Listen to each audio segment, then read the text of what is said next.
Then the man say thank you. I say okay.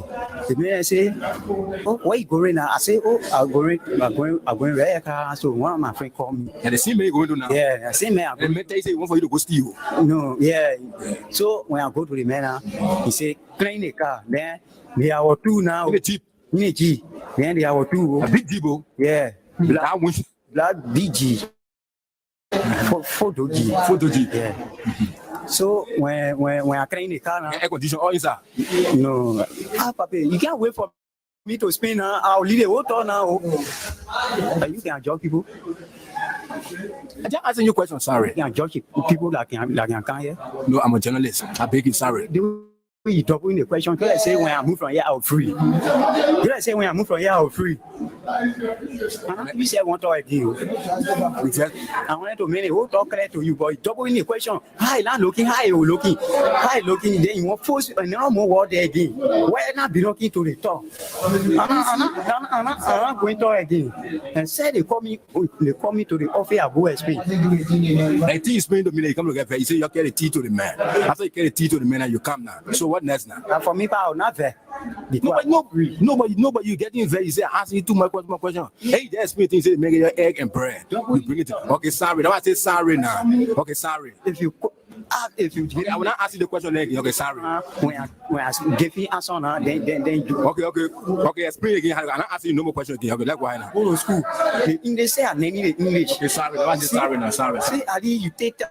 You take time. I'm taking time. Okay, sorry. Okay. Say I can take time to explain. Yeah, okay. The defense minister, who is a political head of the army, was slightly in Tennessee. Do you ask the question why? You got to know why? And because of the difference between the defense minister, the CRC, the commanding chief of the armed forces of Liberia. That one led to the staying out of Minister Daniel Zanga. And you know that I know the reason led to that. Second to that, if you follow the program religiously, the chief of staff and the deputy chief of staff embarrassed the Liberian government vis-a-vis the Liberian people in general. How? They attended the program without the official regalia. If you follow the program religiously, you will notice that after the program, when there was a joint press conference call, the chief of staff and the chief of staff had to roll into their offices to change because they were told that they were not in their official regalia.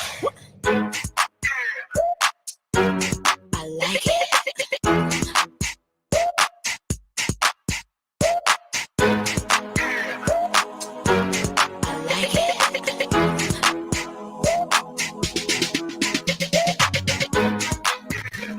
Another day,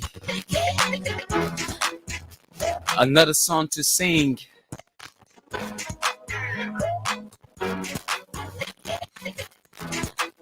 Breathing fresh air. Good morning.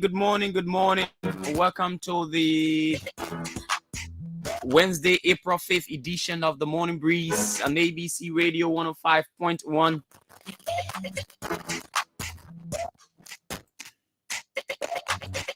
And today is another presentation of the Morning Breeze on your radio and on the internet via Facebook and YouTube on ABC Radio 105.1 official.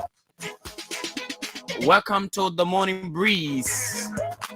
My name is FIDEL SAYDEE, and of course, Dennis will be here shortly. But as always, it promises to be great. Welcome to the program this morning.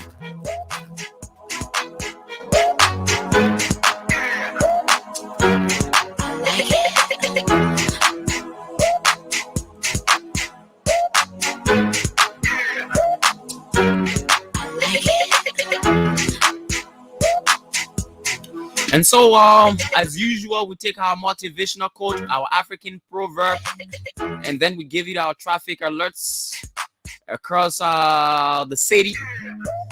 And later get with our contacts and get to know what's happening in other parts of Liberia.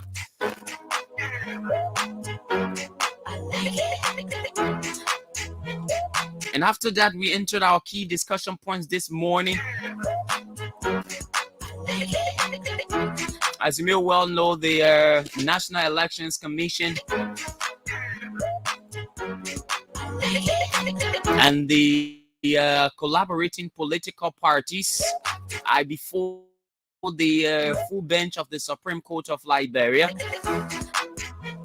And they are there based on the complaints, the complaint filed by the CPP against the NEC regarding the constitutionality of I think it's Mantongo.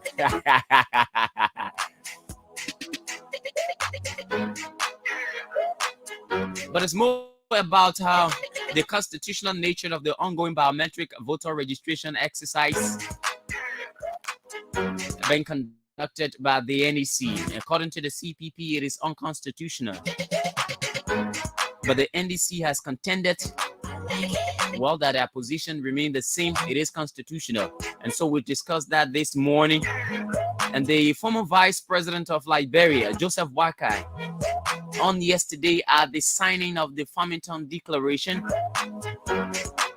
indicated to the delegates there and Liberians at large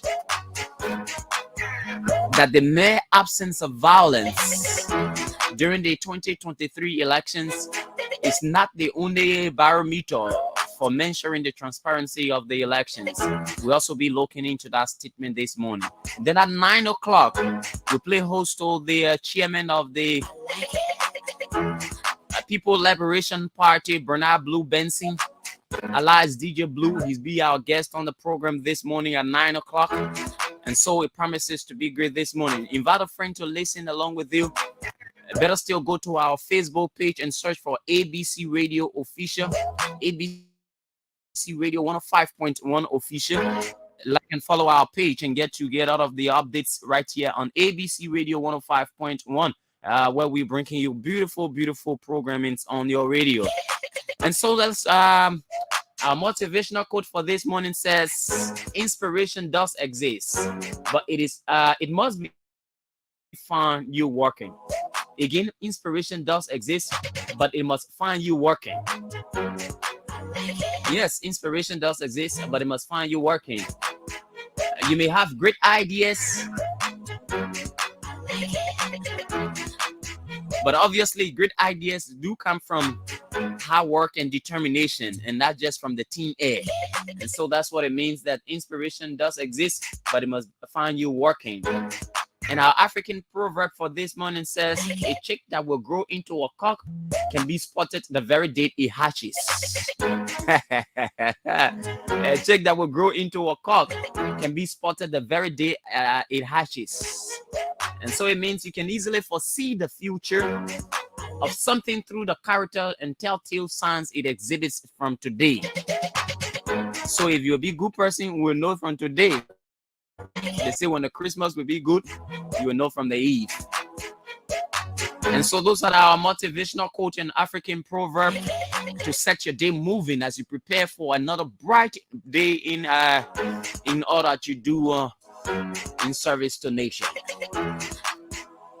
And so now let's see whether we can go across the country to speak with our contacts. Lots of interesting things are happening in Liberia, and we need to know what's happening in other parts of the country as well.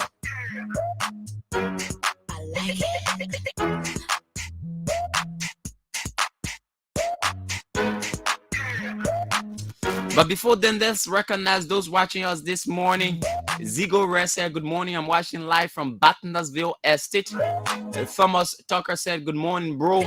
Helena M. Batty says, good morning. Watching live from Carwell, New Jersey. And so to all of you watching this morning, just share the video. Get to have more people watching as well. And let's make it good on this breakfast presentation of the Morning Breeze on ABC Radio 105.1.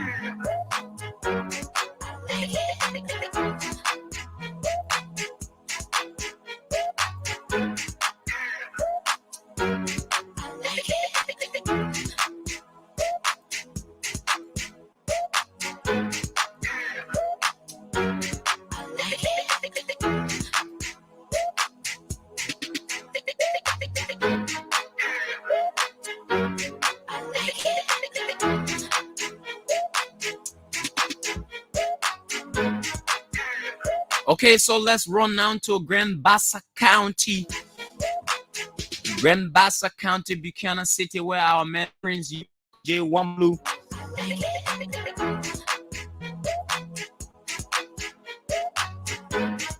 Is pretty seated to bring us update from what's obtaining in Grand Bassa County, the port city of Buchanan. We are told it appears like Superintendent Janje Bakwe has been talked out of the race for the 2023 elections in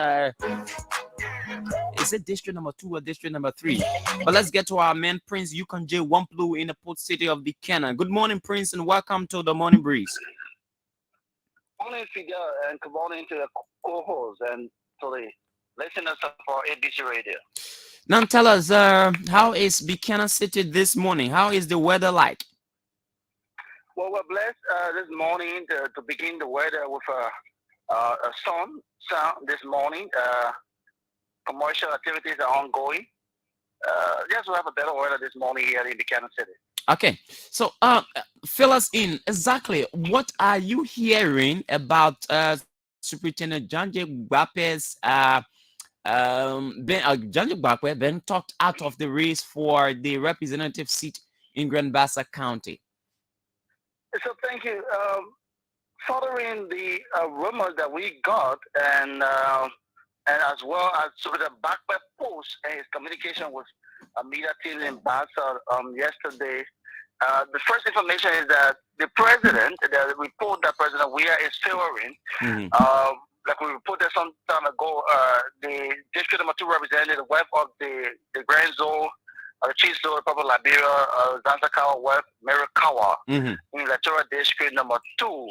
And the intelligence that we received is that the president has asked Mr. Janje Bakwe to step aside his ambition of contest number 2 and to support Representative Mary Mosi Bakawa. I think maybe a word Fidel. Representative Bakawa distant her membership from the Unity Party some months ago, some years, a year and a half ago rather.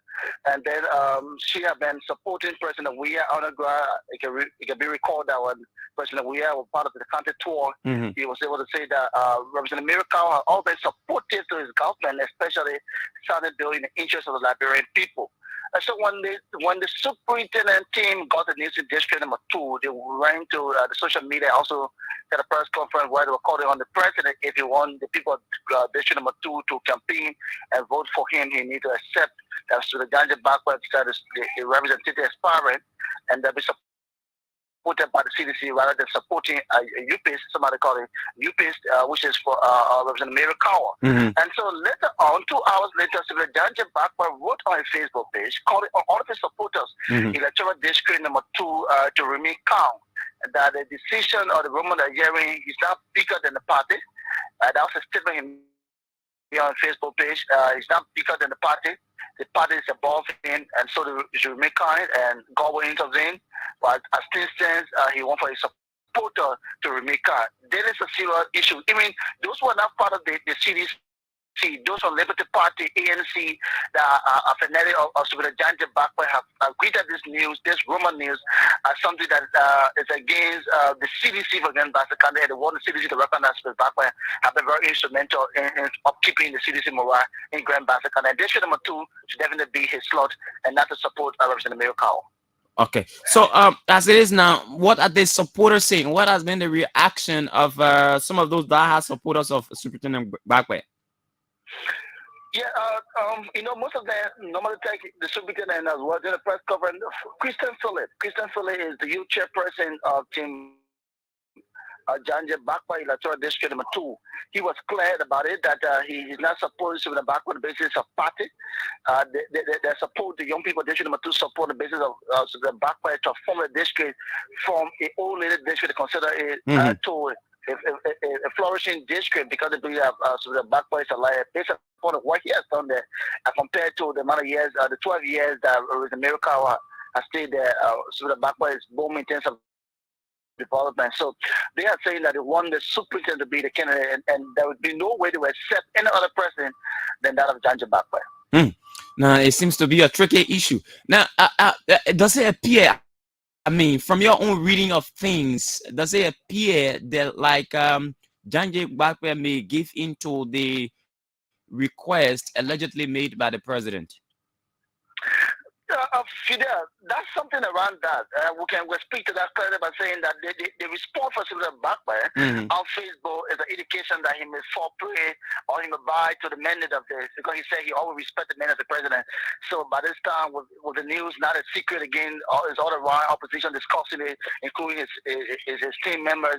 And so, yeah, there are sounds showing that Sylvia Backman may all may call for a reconciliation again or a dialogue with the team of the president to see, because just a recent there was a lot of lies he saw in the Torah District number 2. They had the bridge connecting Grand Bassa and District Nima County. He got involved. There are a lot of involvement there. So there's a serious issue for the youth and the women of District number 2. We are very sure that the Backman will come out with that decision. But he said in his post that no one is bigger than the party.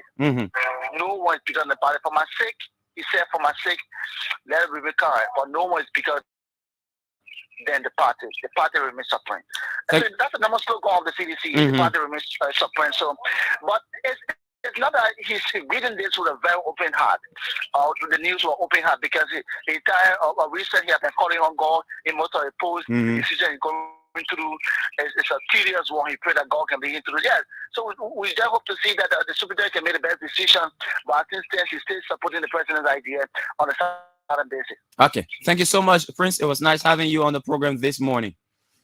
Always a pleasure, Fidel. Okay, he's our man, Prince Yukonje Wamplu there in Grand Bassa County.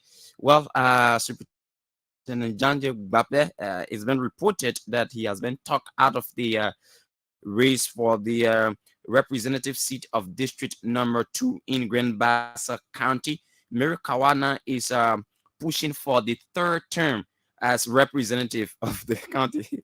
Hey, like bro, democracy can make people laugh. She's pushing for the 3rd term as representative of District number 2 in Grand Bassa County. Let's run to Nimba County right now and speak with our man there in Nimba County, Joseph Kekula. Joseph Kekula is in Nimba County. Let's find out what's obtaining in Saclipia, where he's stationed, and get to know what's obtaining in Nimba County. But this is the Morning Breeze on ABC Radio 105.1 with me, FIDEL, SAYDEE, and Dennis NIMPSON. And it's great to be here this morning as usual. Okay, let's get to our man, Walcott Kiri in Margibi County. Walcott Kiri is in Margibi. Let's find out. Okay, let's go to Walcott Kiri in Margibi County and find out from the Kakatonians and the Margibians. Let's find out from them what's going on right now in Kakata City, Margibi County. This is the Morning Breeze, and the biometric voter registration exercise is still ongoing, and it's important that you take advantage in case you've not registered yet. Let's get to our man Walcott Kiri this morning. Good morning, Walcott. It's great having you on the program as usual. Yeah, good morning, and good morning to our listeners. It's Kakata City. Kakata is relatively calm and peaceful, and we're having a very sunny, shining weather from this morning in Kakata, and everybody from every sector are preparing themselves at least to let ends meet in order to keep that to one or two things. Okay. So what is the latest information now from Kakata City? Well, as we speak, the political leader and chairman of the CPP, Honorable Alexander Benedict Cummings, this gone Monday, the 3rd of April, stormed Kakata City, Margibi County. And according to officials closer to Honorable Benedict Cummings, his purpose of coming to Kakata is one, to educate people about the voting registration process that is ongoing, and also to encourage them to go and do their registration ahead of the October 10, 2023 election. But according to what we saw, and first of its kind in the history of Margibi politicking, the Zogos, less busy people, under the banner, the less busy grown-up boys in Kakata, stormed the convoy of ANC political leader and started trunking rack and also misbehaving heavily. What were the you know, reasons given for their action? Well, according to them that I spoke to independently as journalists and ABC radio county correspondents, most of them confess that political leaders, by and large, come and go, elections gone, elections come. They have stood in the gap to elect political leaders, but nothing have been done in terms of catering to their interests and welfare. So as a result, Honorable Cummings is one of them that have been spotted on their charge. So the noise erupted and they had to run away with the ANC political leader for fear of his life not to be hampered by these less grown-up boys in Kakata Magibi County. Now, how prevalent is the action of these quote-unquote grown-up boys in Magibi against politicians? Well, the grown-up boys in Kakata, our listeners, as I speak, their action is becoming very unbecoming because every day they are growing in numbers. Every day they are growing in numbers, and their expectations are very high, especially when it comes to political leaders. Every political rally, every political meeting, you know, they can group themselves, and whether they are invited or not, they can go there. And when they are going there, they go with the intention to disturb. And that manifested its ugly head to the ANC political leader and CPP chairman Alexander Benedict Cummings this gone time. Okay. So their actions are prolific and prevalent in Kakata, and Honorable Cummings made an intervention in the city without inviting the state security apparatus like the Liberia National Police to at least render some security help to him. But notwithstanding his private security guard, we are very, very much professional in terms of handling the issues. Okay, thank you so much. Walcott, again, it was nice speaking with you from Kakata City. Thank you so much. And the truck offloaders in Kakata calling on Magidi County District Number 3 lawmaker Honorable Ellen Atol to at least come to their aid in terms of providing wheelbarrows and some other empowerment to help them sustain their daily living whilst they are offloading various trucks in Kakata City, Magibi County. So they are calling on District Number 3 lawmaker Honorable Ellen Atol to come to their aid, according to the group chairman, one Junior Fakoli, CKA Kimen. Okay, thank you again, Walcott. It was nice having you on the program this morning. Thank you so much. It has been my pleasure as ABC Radio Walcott Kiri on top of big stories in Magibi County. Okay, thank you. He's our man Walcott Kiri in Magibi County, but I've just been joined by Dennis NIMPSON. I just let her line. It sounds too civilized. Good morning, Dennis. Good morning, Fidel, and it's good to be back on today to have our usual conversation as it relates to Mama Liberia. Of course, it is. And how was your night? Yeah, it was okay. Thank God that I'm here this morning. How was yours? And well, I had a pretty good night, a restful one for that matter, and it's good to be back this morning as usual. Yeah, sure. Okay, it's good to be back. Yep. All right, folks, let's get to Grand Coup County. And speak with our man Frederick Coleman in Grand Coup County, and let's see what's going on in Grand Coup. By the way, the vice president is expected in Grand Coup County, and we want to know the preparations that are ongoing for the arrival of the vice president, and whether there are specific projects she will be dedicating in that part of the country. As you know, once these top officials go to a county, sometimes they dedicate projects.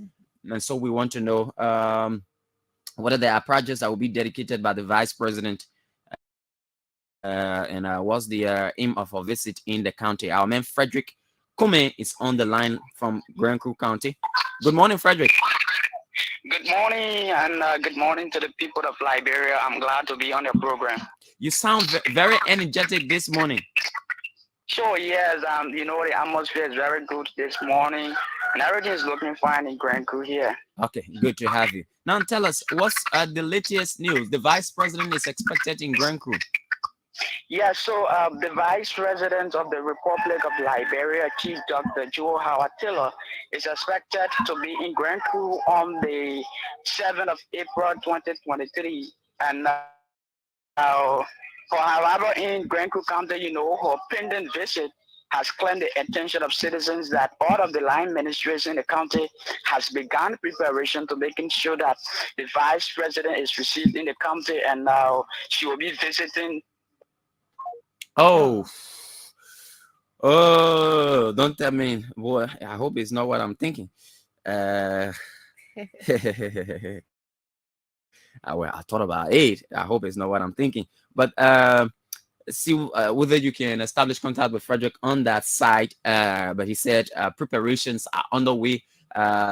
Different ministries and agencies are working their socks off to ensure that the vice president is received in Grand Crew County.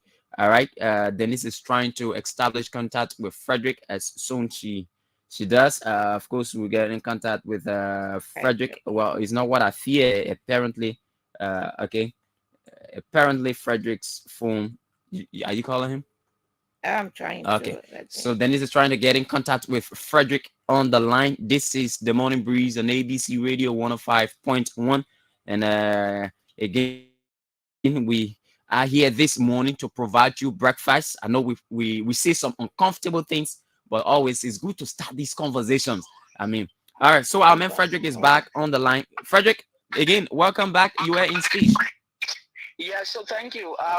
As I was saying, the vice president is going to visit most of the places in Grand Crew County, like Wow District, Picnices, Southtown, that is the home of the president, Wutukan, Franican, and all of the communities to meet with the citizens ahead of the elections and view some of the government projects in Grand Crew County, like the street lights and other important government projects in the county. Meanwhile, the superintendent of the county, Madam Doris Engato, has begun early preparation, especially calling on citizens to give the vice president a rousing welcome, because since the elections, this is her first time coming into Grand Crew County since she took office as president, and I believe as vice president. Yeah, since she was elected as the vice president, and I.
We will get let's get to our man in Lofa County.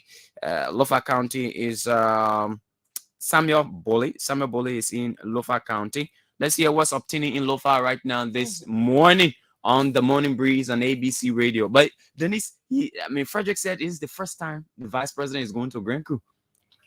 Well, the vice president accompanying the president during the county tour, but she didn't reach Grand Crew County. Okay. Yeah. Okay, you are off mark anyway. But let's get our man Samuel Boley there in Lofa County. Good morning, Samuel. How is Lofa this morning? Yeah, good morning. Let me say good morning to our entire listener. Lofa is okay this morning. Okay. Tell us, what's the latest in Lofa? Well, the unfolding activities in Lofa is the Chief Moses Wakori. After the president revealed that as of now to the 7th of April, all those appointed positions to resign if they want to contest. Recently, he just revealed to the citizens of Lofa County that no matter how the case will be, that he's going to resign to contest for senatorial post. And there have been amazing interaction with citizens across Lofa County. Some have seen during the time he served as the representative for district number 5, 2 times. Seriously, he did not do well. A matter of fact, coming back again to represent the entire county will not be good. And others are saying, well, matter of fact, going for 2 times and leaving the position for other people, that alone may show that it is good leadership he played. But others are still there to go for 3rd time, which is not good. Based on that, seriously, the people are saying that he's only he are going to be elevated to the senatorial position. And again, others are saying because they're coming on the coordination for democratic change, that's alone the motto is available because he hails from Sarai background. But for all those are going to be supporting, but Thomas Farah definitely will support his senatorial ambition. And also comes to Kolahu, all those are going to be supporting the CDC candidate will support a political ambition. You go down, you go to District 2.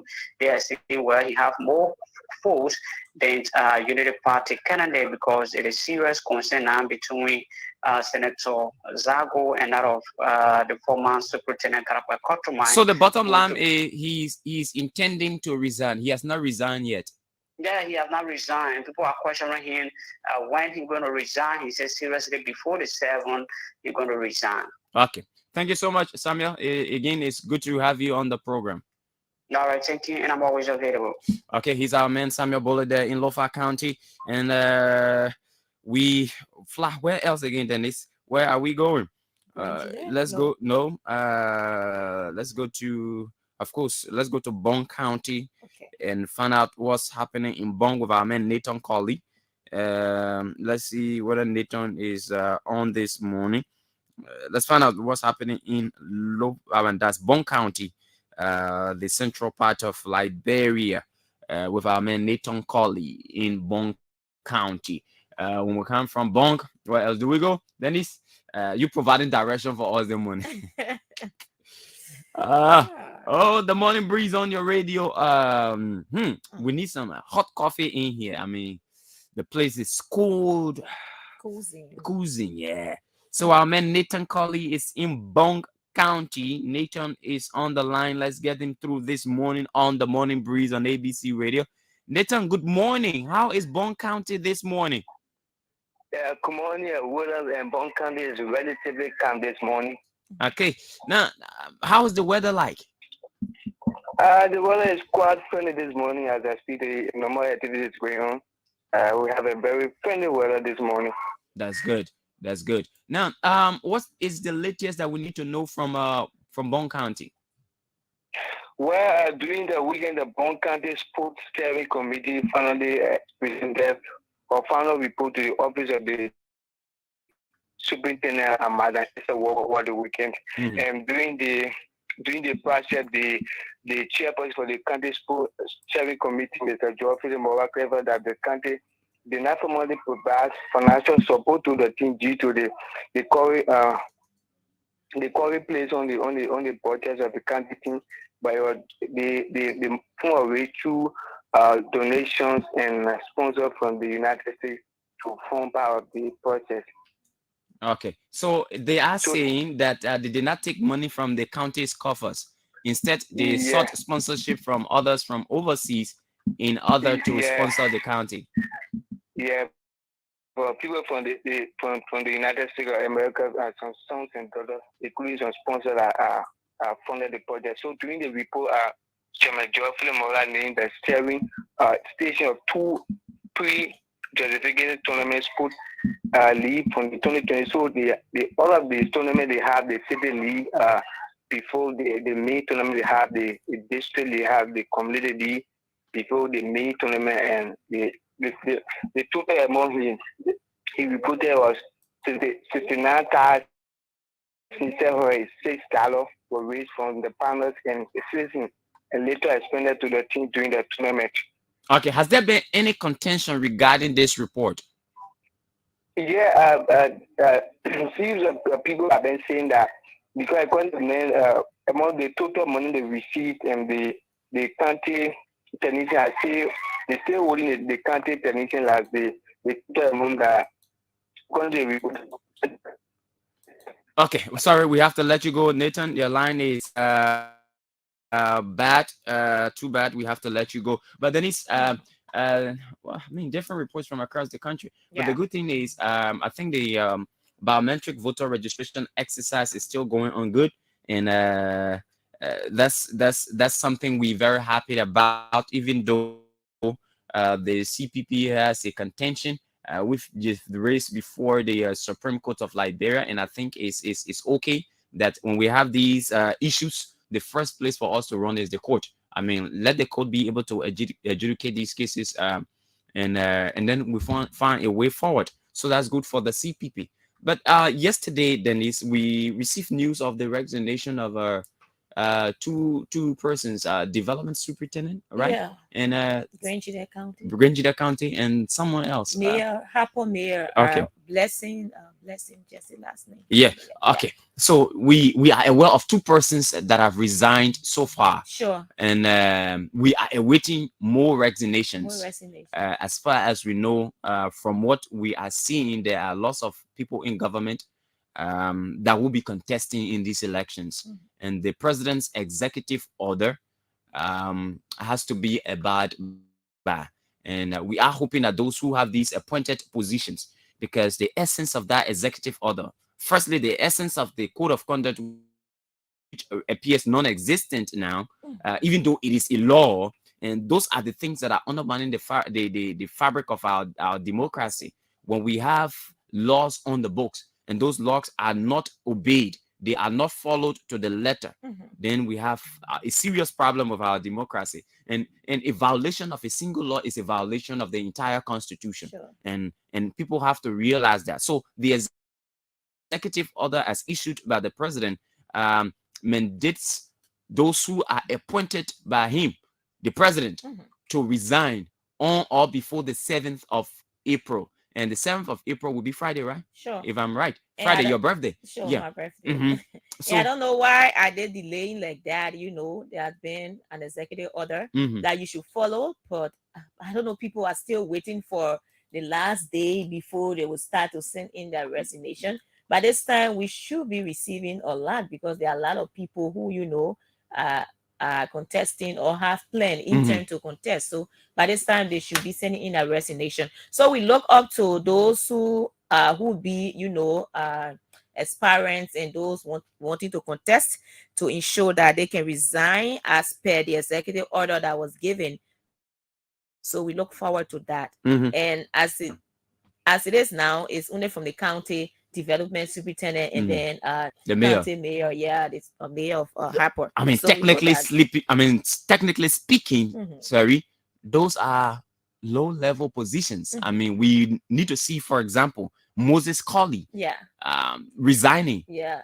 I don't know whether Maswell or Grisby as well, from the Small Arms Commission. Yeah. We need to hear him resigning. I mean, those are we need to see the port manager of Sino County resigning as well. I mean, these people need to resign if they have intention to contest. Sino or Greenville, the port of Greenville. Okay. Noah, he's supposed to resign. He's contesting. So I mean, maybe these resignations are not coming to the public, but for the sake of transparency, I know the biggest excuse will be the government is not run in the media. No. We want to make sure that this process is transparent. Even if it's okay for you, you want to clear your name. You don't want anybody to say, oh, this person did not resign, you know, or the person has disobeyed the presidency. Because those who are in government, like we've indicated time without number, that those who are in government, when they do not obey the president, you expect people who are in lower level to do that. Yes. So a disrespect to the president is a disrespect to the nation. And we want those who are in government to resign. You resign, nothing will happen to you. And we were also looking at Janjik Bakpe, the superintendent of Grand Bassa. But as we're hearing now, this issue about support, and I don't know whether he will actually resign or agree to that as well.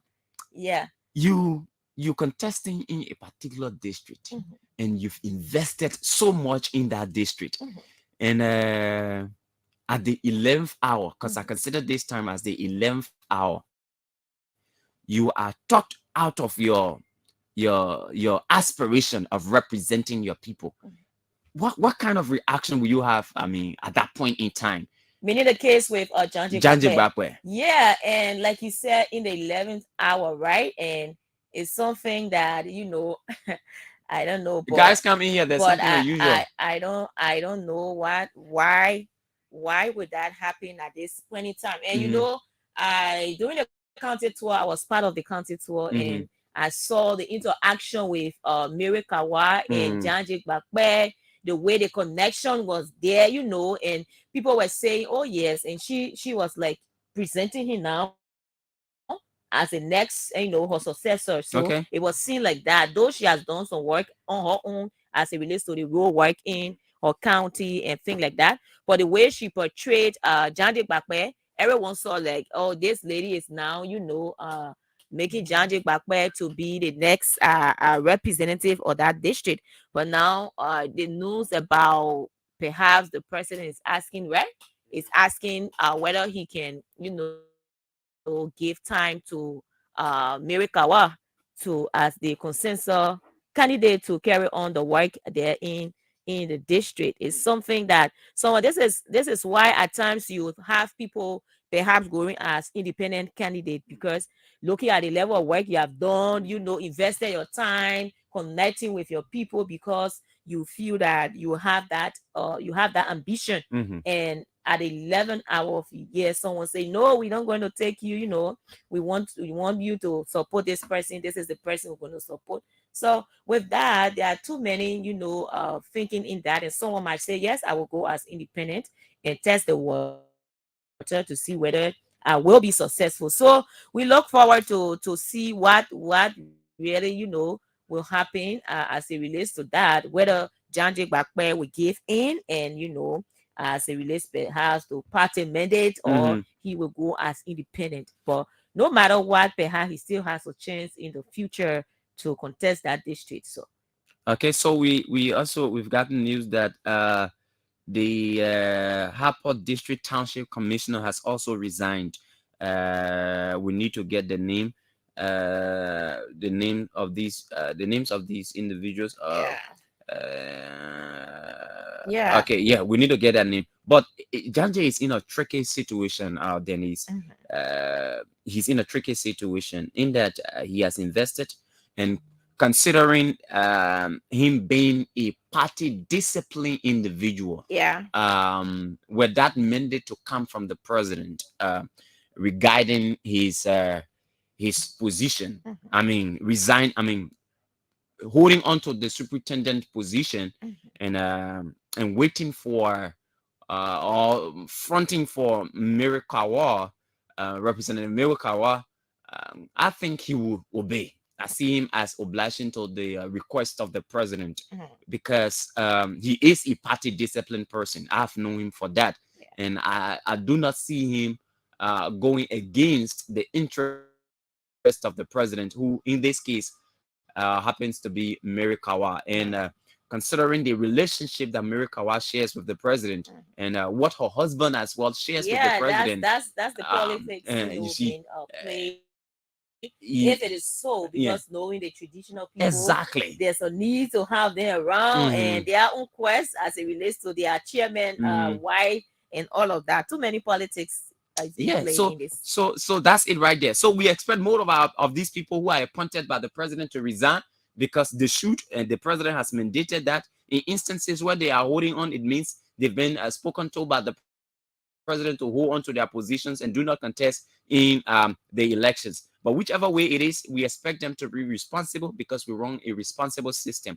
Then it's and in terms of that, talking about politics, blending it with the international, we saw Donald Trump, first time in the history of America to have the former president, being, in terms of legal proceedings. Yes. So the issue of that system is actually look. There's something about the United States. No wonder why they are called the world superpower. Look, no one is above the law in the United States. You remember the situation with R. Kelly, right? Yeah.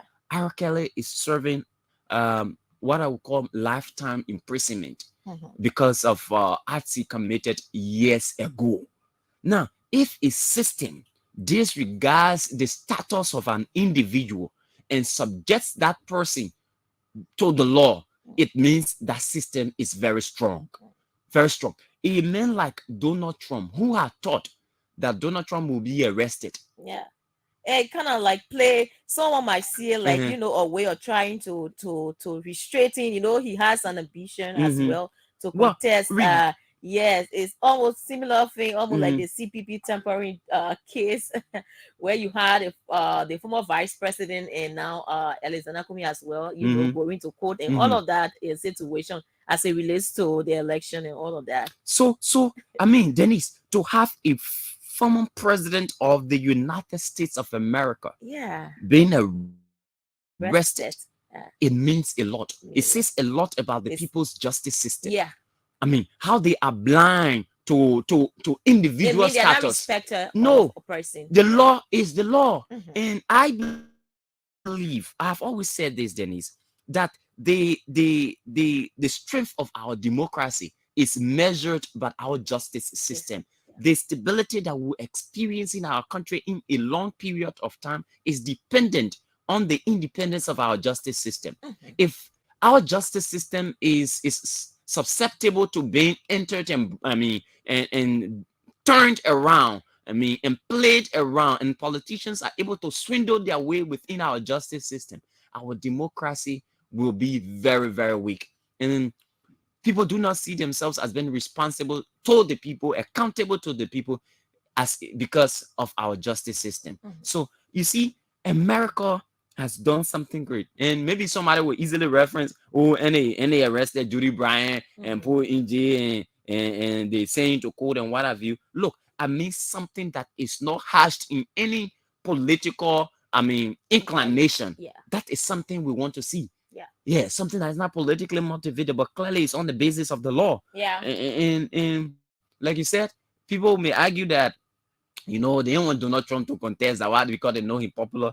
But I mean, that's another side of the argument. But the reality is the system in America is working, and we need to fight hard for hours to work like that, so people feel accountable. So we've gotten the names of those who've resigned. The city mayor of Harper City is actually Mayor's Blessing Howard. Blessing Howard. Yes, she has resigned, and the commissioner of the Harper District Township is Abraham Jackson. He has also resigned. I mean, so the low-level people resigning, but the BB people and the BB fish, they stay acting some kind of way. So we've already gotten news of Rex in there. Now, Dennis, let's go to our first talking point this morning. But before them, it's important that you recognize those following us via our Facebook page this morning on the program. It's important. Let's get to know. Tico Rare says, good morning, watching live from Bannersville Estate. Thomas Tucker, good morning, brother. Helena and Batty says, good morning, watching live from Caldwell, New Georgia. Choo Walker says, watching you live from Grand Bassa County. Livadino Dos Santos Cooper Jr. says, good morning, Fidel Dennis. I'm following you from a resident on Honorable Emmanuel Dan Avenue, Asmont Street, Dusty Road. Keep watching, share the video. Others are watching. Invite someone to watch alone on the Morning Breeze. Okay, so that's it this morning. Let's go strictly to this NEC and CPP thing. Denise, you followed the story as well. What is happening? I mean, what do you see? Could the Supreme? We are preempting now. There's nothing wrong with preempting the decision of the Supreme Court, especially in intellectual space. Denise, what do you see? I mean, with this NEC, CPP, Rick Monroe, could the demarcation go on, or the Supreme Court say, okay, we agree with the CPP, you do demarcation before you do biometric voter registration, and as a result of that, we turn over all the registration that has gone on, and then we start a new registration process. What do you see? Which of course we know it is not realistic. Okay. In terms of that, though they may have their own, side and legitimacy in terms of what they are saying, because we all know, as per the law, there should be this demarcation based on the threshold from the census, right? But as it is now, we all know that currently we only have provisional results that have come in as it relates to the just ended national census. So NEC has not presented, Legis has not presented the final report to the legislature. No, they did. Okay. They've done that. Okay, they've done that recently, Yeah. right? So, with all that, it is not feasible enough, because we know that should be done in terms of demarcation. That should be done a year at least, as per our law, or year at least before the election. And we are just, I think, 7 months to election. So it is not possible now to have demarcation. It is not possible. And this alone can bring about conflict, can bring about issue. Because at this point in time, you have already started the biometric voter registration exercise. So who are you going to tell that perhaps based on the census, there should be demarcation in District 7? So District 7 now, will be a part of this and part of that. So that alone will cause confusion. The first phase of the biometric registration exercise is almost completed. So there's, for me, I think it is genuine. Their argument or concern, but at this point in time, it is not feasible enough to have that demarcation. It is not feasible enough, in as much that we want to go in accordance with the Constitution, in accordance with the law. But certain times, there's some circumstances for which certain things don't take precedent. So at this point in time, we cannot have, the census taking effect as it relates to the election. So though it's also a critical thing, because you have increase in various districts and counties where you have a lot of people coming up to register, because we have learned, as per the provisional result, that there has been, increase in terms of over 1 million, right, of the population. But at this point in time, for me, demarcation, it is not feasible enough, because there are a lot of people who are registered. We are hearing voter chalking. It's because people feel that they are from District A and District Z. That's why they are doing that voter chalking. And even people who are going on their own, because they have interest in a particular district, they are going there to register. And at this point in time, if you come up with that ruling of demarcation, for me, it is not feasible enough. And that was also the view of the American ambassador as well. He made that statement that at this point in time, it is not feasible. It is not feasible. Yeah. Now, but what is the CPP saying, regarding this issue? They've raised some constitutional matters here with the NEC. Yeah. They've said that, first of all, the exercise of biometric voter registration without demarcation is unconstitutional. And they cited Article 80E of the Constitution, which reads, quote, immediately following a national census and before the next elections, the Elections Commission shall reapportion the constituencies by the new population figures, so that every constituency shall have as close to the same population as possible, provided, however, that a constituency must be solely within a county. And it continues, each constituency shall have an approximately equal population of 20,000 or such number of citizens as the legislature shall prescribe, in keeping with population growth and movement as revealed by a national census, provided that the total number of electoral constituencies in the republic shall not exceed 100. So they are saying to the Supreme Court of Liberia that the Constitution says, well, after census, we should be able to do demarcation. Demarcation, and that demarcation should be precedent upon a threshold set by the national legislature. And so when the threshold is set, the national legislature has to make sure that the population is equally distributed, all right, so that no constituency maybe fall in within another. Now, it is also contending that after the National Elections Commission have published all the dates for the electionary process, all right, the NEC make no indication that they were going to ensure that there is demarcation or reapportioning of constituencies, so that as required by Article 80E of the 1986 Constitution. That's another contention they've raised. But the NEC has said through their lawyers, they've said that, well, according to Chapter 4, Section 4.13 of the Liberian Constitution, which read as follows: no change in the definition of a constituency or a voting precinct shall apply to an election if the day is less than 12 months after the day the change is published, unless the commission announces at least 120 days before the election day that all necessary preparations are made to allow the changes to the election. So, according to the NEC, as a body, it has no, authority to do any kind of demarcation or reapportionment, as others will call it, because the Constitution provides that before you do that, it should be like 120 days to election. So we've already we are less than 120 days to election. So there's no way you can do demarcation. So we will also be violating the Constitution. So NEC is saying anything that you get to do now, we have no authority to change constituency now, because it is less than 100 days to elections, and the Constitution forbids that. So we cannot do that. The CPP is also saying, they responded, and they said, well, we agree that you have no authority to demarcate, the constituency, right? And the legislature has now also said the threshold. They are saying that NEC is wrong for, under the Constitution of our country, for going on with the biometric registration exercise. Because before you go on with the exercise, according to CPP, we should know where place human being is.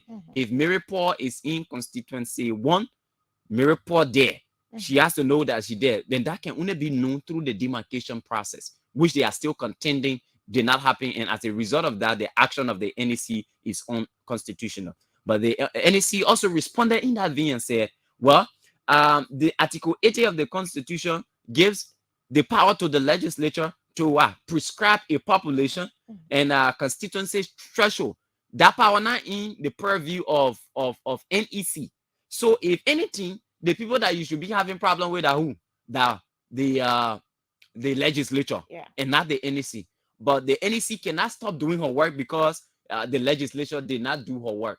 But the legislature also has to have, like I said, a delay in submitting, right? The final report. And even if the report is submitted, right, the legislature won't just go and start to have demarcation to or threshold and what have you. There will be parties who will come with concerns. There will be concerns raised by parties that perhaps this census is not the outcome just, of the census. Yes, we have this problem with this. They have to have time to look into that, and also that just why those people have come up with their own claims before they can, finally adopt that. And then and have that being as the final, final report from Legis. And then come up with threshold and all of that. So that alone takes time. We all know it takes time. So at this point in time, we should just say we are all proceeding all constitutionally. Because if you say now that there should be demarcation as per the law of Article 80, right, of the Constitution, then you are saying now the election shouldn't go, should be unconstitutional, because we'll now have a putsch in terms of the October 10th. There will be, extended time for election. So are the parties too ready for that? So there are several factors to play and play in. So I think at this point in time, where we have already gone through in terms of the biometric or voter registration exercise has started already, we just need to continue, and based on the number of people that will register with the factual information that they are Liberians, they can work with that until after the election. there can be no discussion and have the possible demarcation and all of those, discussion being put into place. Because as it is now, we all know that the issue of demarcation, it is impossible. And we know that the census already have fought from the beginning. There were too many complaints here and there, and the whole thing, we knew that it would have been some crisis along the way. So we just need to accept that. But if they continue to push, meaning that the election too, people will also be asking for extension in order to have all of these be resolved. And then the money that was paid for perhaps biometric will also go back to the process to have biometric exercise. Because someone might say, based on the demarcation, I'm living District 7. I need to know where I'm living now before I even go register. Exactly. So there will be this, talk here and there. People will be having their own claim. So I will say, no, I decided to register because I'm in District 6. Now District 6 is coming up with demarcation based on the just ended census. So perhaps there will be demarcation in the district, I'm not in, I want to contest. So there are too many factors. Too many things to consider. So as it is going peacefully and calm, perhaps they need to ignore. And I think the legal people has a word for that. There's a need to, go along with that for now, instead of a lot of all and pull from here and there. So the real problem came from the conduct of the census. Yes. The delay in the conduct of the census is responsible for the constitutional issue that we have right now. Exactly. And nobody should lie to you. We have a constitutional issue. Yes. Because if you look at the debate from the two parties, they've all alluded to the fact that there should have been demarcation. Sure. But it cannot happen 120 days. It should happen 120 days before before the elections. That did not happen. So, but the original date for the census was before that time, long before that time. But because they delayed, the census did not take place at that time. So it ran into different schedules, and they enter, the constitutional period that the report and the treasures were been set. So that's why we have what we have now. So the most likely outcome or opinion of the Supreme Court of Liberia is that the census will remain, the registration process will go on, the electoral process will go on, and that they will render some opinions on what the CPP has complained. But at the end of the day, I do not see a redemarcation. I don't see That's that. not possible. It's not possible. That's not possible. It's not possible. So we'll cry all the cry we want, but you see, talk all the talk. But this is what I've said, Denise, that you see, if we continue to do things wrongly, we will sink this democracy without us knowing that we're sinking it. Exactly. We started with violation, right? With code of conduct, right? Yeah. Any violated code of conduct, and people just operating any way they want to operate. Now we came back to census business. They decided when the census will come on. Yeah. Since the last census was conducted in 2008. 18? No, that's 8. 2008. 2008. Yes. So the next census will have been conducted in 2018. Yes. Right? 2018. Now we are in 2021. 2023. 2023. How many years? 18, almost 19, pretty close 20, to 21, 5 years. 22, Almost 5 years. Yes. We did not conduct census. So you see what we did to ourselves? Yeah.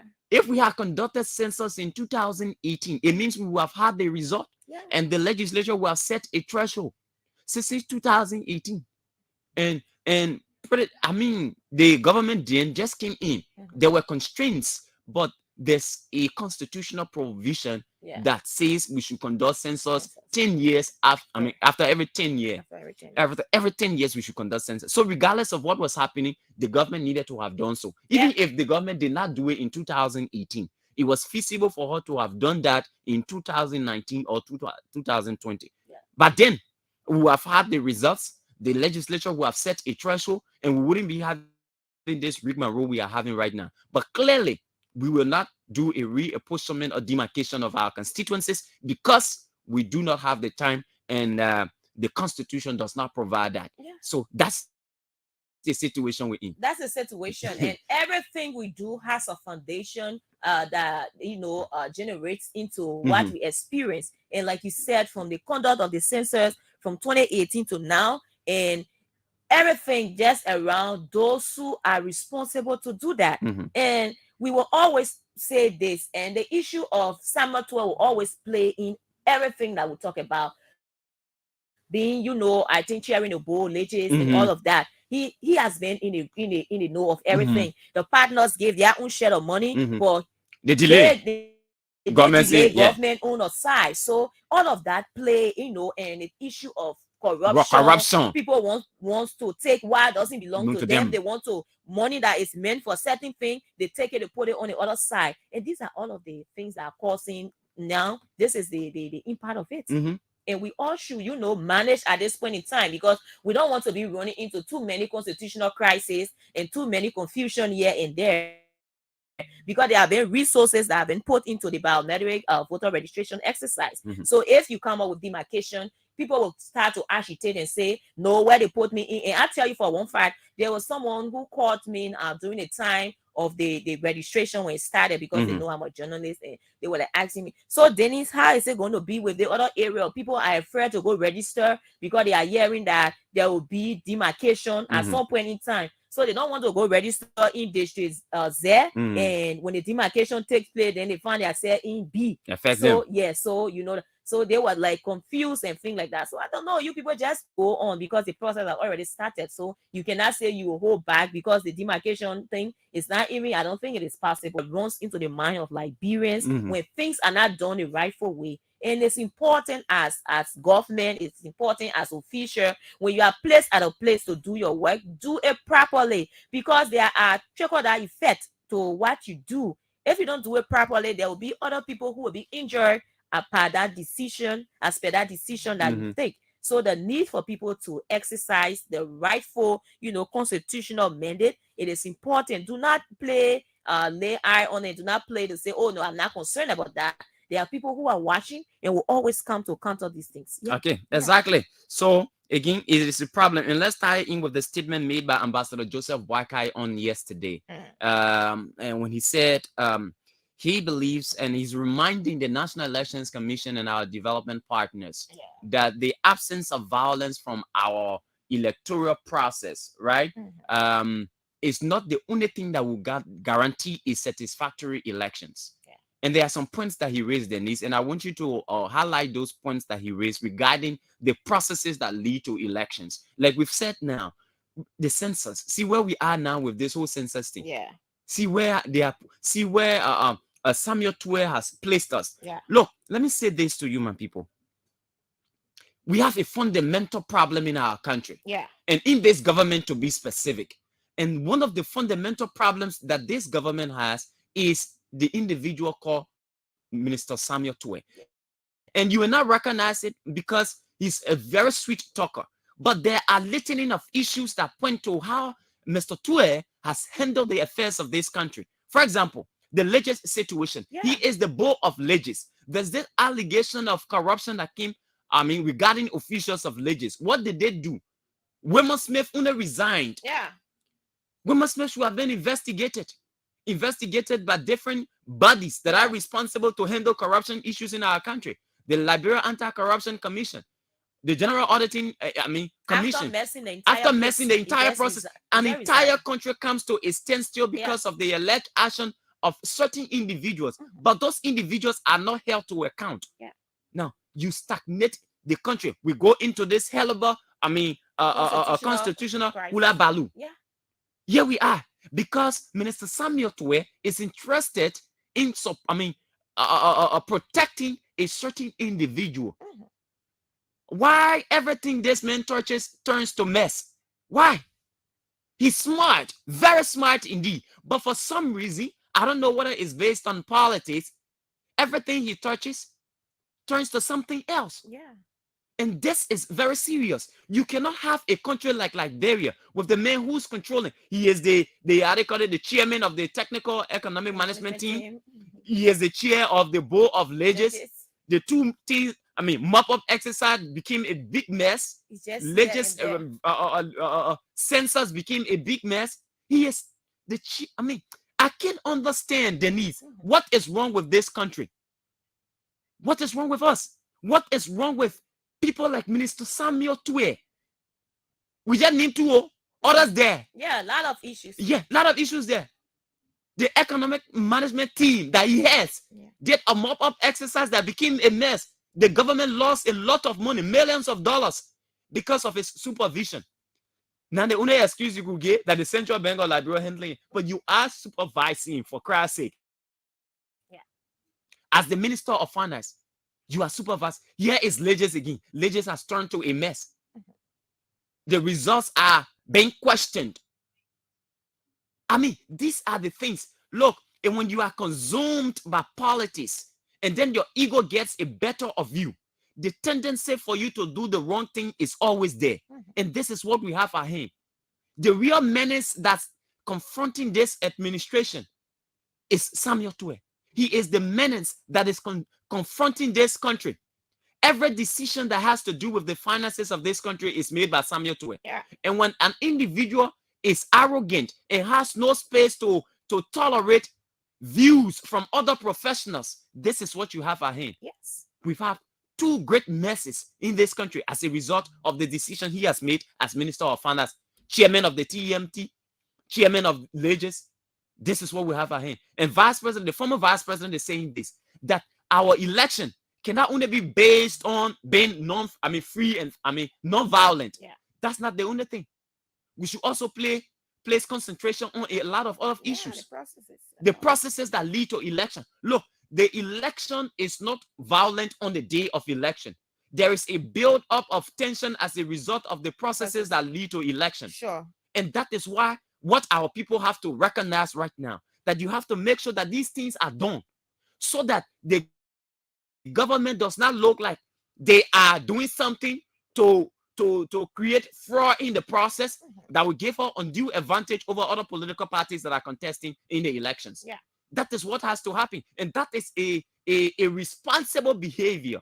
That is what we want to see. So, Denise, there are points that have been raised by the former Vice President. I want you to catalog those points as raised by him. Okay. It's a long write out. Just some of those points, those key points, just highlight them. And it's very important for our listeners because as we move to these elections, when the processes that lead to elections are not managed well, there is question. There will be questions raised by opposition political parties. And you know what it is. When these people raise questions, their supporters follow them. And you don't know the actions of their supporters. Those are things that lead to violence.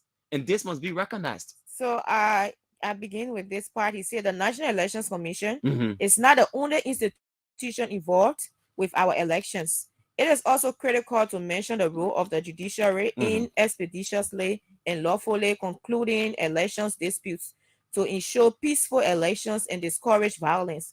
We also like to emphasize a transparent voter registration process as one of the key elements to having a violence-free election. Several issues have been reported since the start of the ongoing biometric voter registration process. There are reports of technical problems that are causing lawlessness of the registration process. Some problems include printers assigned to registration centers go off frequently, registration officers coming late and leaving early, frequent shortage of cards that are used to produce voter ID cards. This is happening across several registration centers across the Bomi, Bapolu, Grand Bassa, Grand Cape Mount, Magibi, and Mosorado counties. The length of time it takes the solar panel to generate power from the sun usually cause delays start to the registration process.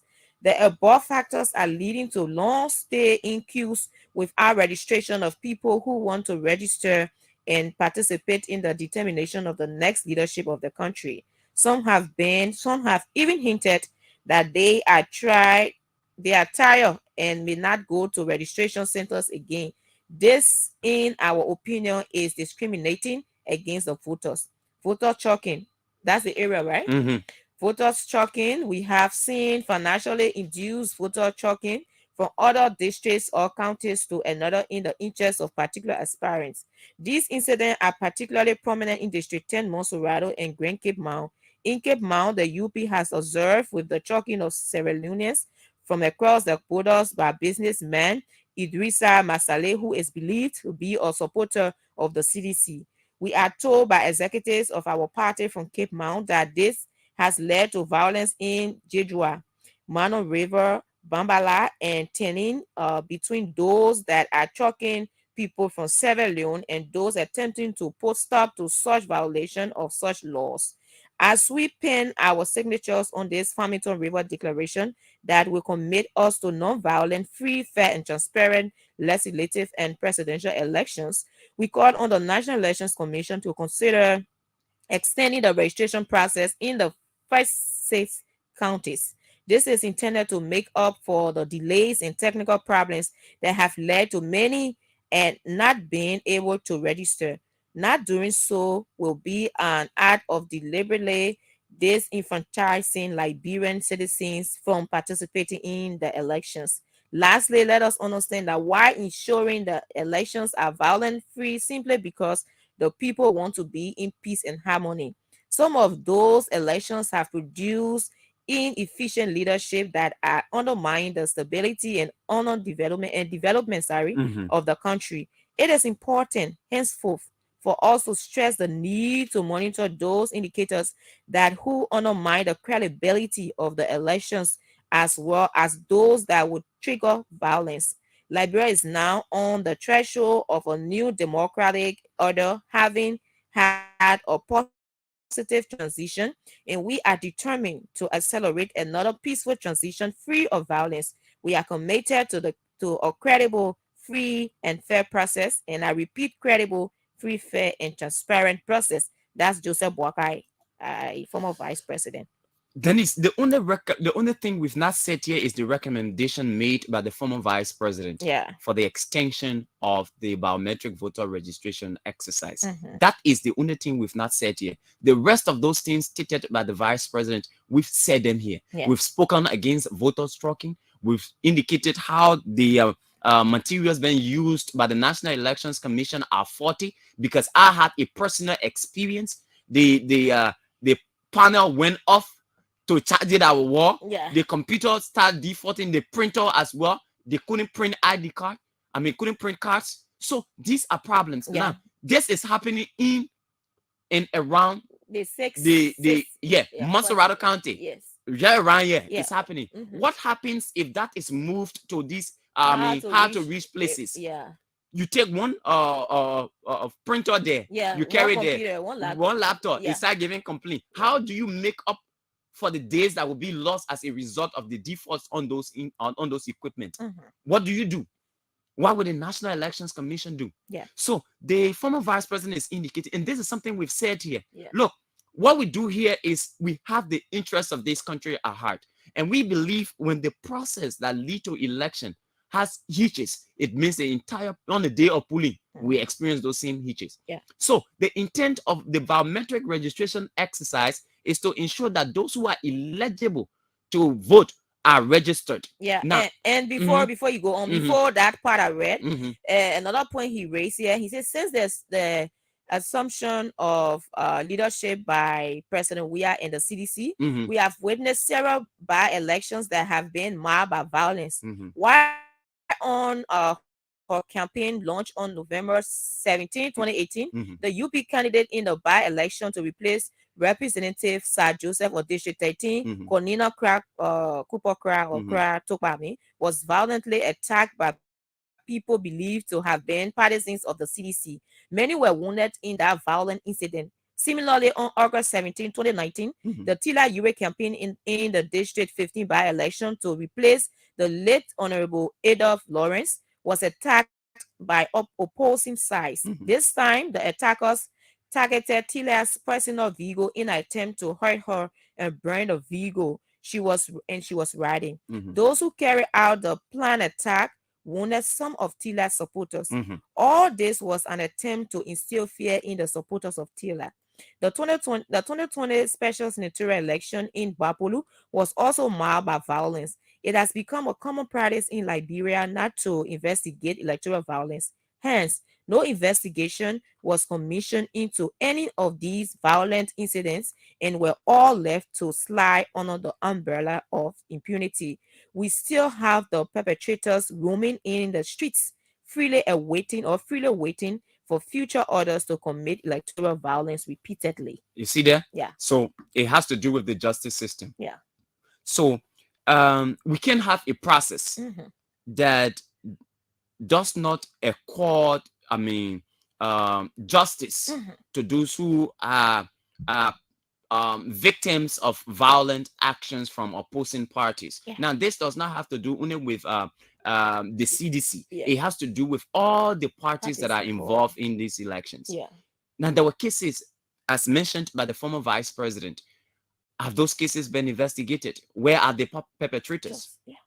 Because we have a need for not investigating and coming to logical conclusions on violent incidents that occur across the country. So it has emboldened people to commit these crimes more. Yeah. Because they know when I do it, nothing will happen to me. From this side, they will let me go. But that is what destroys the fabric of a country's democracy. And I said it in your plenty town. And I hope people are recording me, because I believe these issues will come about in our elections when we do not take heed. Yeah. And it is the government's responsibility to ensure that all of these things are in place. The judiciary should make sure that people are tried, they are prosecuted for their actions. But that starts with the police investigating these people and then charging them for the crimes they've committed and forwarding them to court. The court will not come outside and can't look for cases in the streets. No. The police must do a job. She is the first line in the justice system. Sure. The police is the first line in the justice system. So if the police does her work, it means those who are at the judiciary will be able to receive these complaints. They will receive these complaints, and at the same time, they will investigate. Yeah. That's how it should be done. Yeah. So I am appalled that these crimes that were committed by individuals have not been investigated, and the perpetrators are still operating with impunity. Yeah. It's something that is sad. And Denise, I think we can take let's take few calls and then go for our break. We will come back. Of course, we take our guest on the program this morning. Our guest happens to be Bernard Blue Benson. He's the chairman of, look, the story of this man issue inspire a lot of people. Yeah. And I will give him the chance to explain his own story so that people get to know how he has transitioned from one stage to another. Yeah. It means personal growth. Personal growth. Very much necessary. There are people who are in a position and feel that, oh, I'm just in my box, and I should be here. Yes. So we can announce the so 0555 105 100 0777 105 100. We're looking at what's happening between the CPP and the NDC at the Supreme Court of Liberia, as well as the vice president's call for us to have the process, a violent-free election. Processes that are leading to the elections. Good morning. Good morning. Yes, sir. This is Lucky J. Lucky. Just to spice up your show, instead of morning breeze, I want to consider it as cool morning breeze or sweet morning breeze, because it's after the 5. So it's okay. Keep it up. Your Steve. Okay. Lucky has gone 0555 105 100 0777 105 100 are the numbers to call this morning on the Morning Breeze on ABC Radio 105.1. And it's important, as always, that we keep our justice we keep our justice system very, very civilized. The entire process leading to election, that will ensure that this process that leads to election is safe guided, so that as we move to elections, we do not have violence taking place across the country. Because we are fully aware that violence in this country should not be permitted anywhere. And I believe that the best way to do that is for the government, and through the different agencies that are handling the matters of elections, to ensure that they do their job properly with no partisanship. Yeah. And that we are able to go to this process smoothly. Yeah, and that's it in terms of ensuring that violence-free process and all processes leading to the whole election be observed properly and be actually funded as it relates to NEC to carry on their duty. And we also talk about the issue of the demarcation. So before we take break, I think we can hear from few people on the line. 0770-105-100, 0555-105-100. Let's hear you. What do you make of the situation with the CPP and NEC in terms of demarcation, and what do you make of the former vice president statement? Let's hear you on the morning breeze, and we have our guests already here, so perhaps we just just read a few of your comments and go. We'll hold the call free of your comments. Dakwana Yuchen, Nicholas Smith. I'm closely following the program from King Juice farm here in California. I know, right? And Joseph T. McCullough says watching from Clay Ashland. And Matthew Fanayon says good morning, watching from London community in Congo Town. Okay, Denise, let's run for our break quickly. And what time flies like something.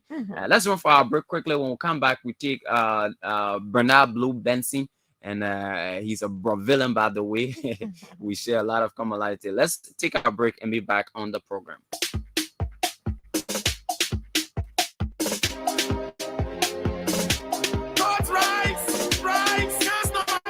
Rovia. Yes, Rovia Logistics is back. Have you been looking for a one-stop shop to rent and hire machineries of all types? Look no further. Rovia Logistics Incorporated is the answer. Rovia Logistics has wide range of machines like dump trucks to haul your sand, red dye, crush rocks, and border rocks. As for your construction needs, do not worry. Rovia Logistics have all sizes of yellow machines to meet your desire.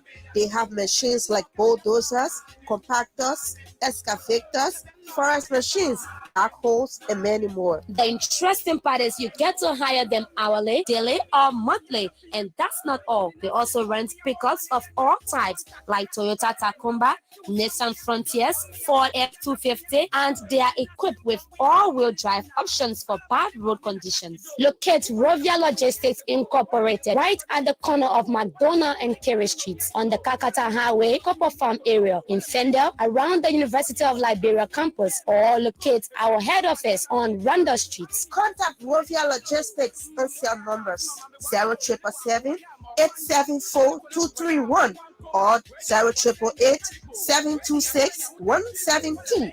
You can also email them on rovialib@gmail.com. Better still, WhatsApp Rovia Logistics on 0777-874-231 or message them on Facebook, Rovia Logistics Incorporated. Rush now for quality services at affordable prices.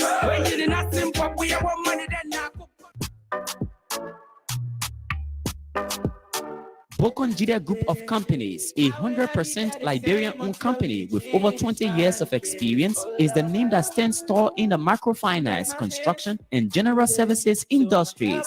At Bokonjida Group of Companies, we pride on character, integrity, honesty, confidentiality, and creditworthiness. Approved institutions or entities under the microfinance service include House of Representatives, Liberian Senate, General Services Agency, Financial Intelligence Unit, and General Auditing Commission. Others include Governance Commission, Cooperative Development Agency, Ministry of Gender, Liberia Anti-Corruption Commission, National Public Health Institute of Liberia, National Port Authority, Group of 77, and the Ministry of Foreign Affairs.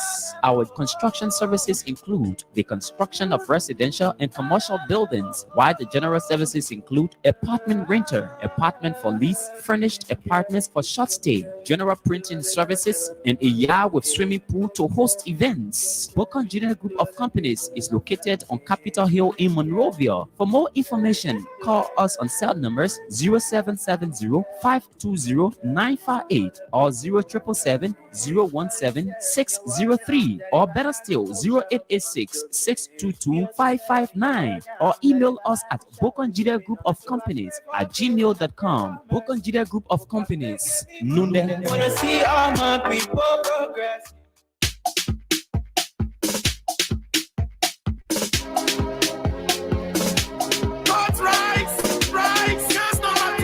Rovia. Yes, Arovia Logistics is back.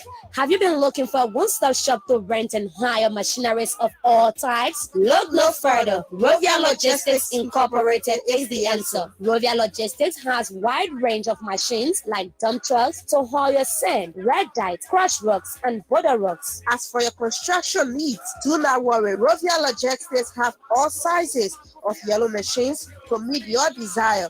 They have machines like bulldozers, compactors, excavators, forest machines, backhoes, and many more. The interesting part is you get to hire them hourly, daily, or monthly. And that's not all. They also rent pickups of all types like Toyota Tacoma, Nissan Frontiers, Ford F-250, and they are equipped with all-wheel drive options for bad road conditions. Locate Rovia Logistics Incorporated right at the corner of McDonough and Kerry Streets on the Kakata Highway, Copper Farm area in Fendel, around the University of Liberia campus, or locate our head office on Randa Street. Contact Rovia Logistics and cell numbers 0777-874-231 or 0888-726-172.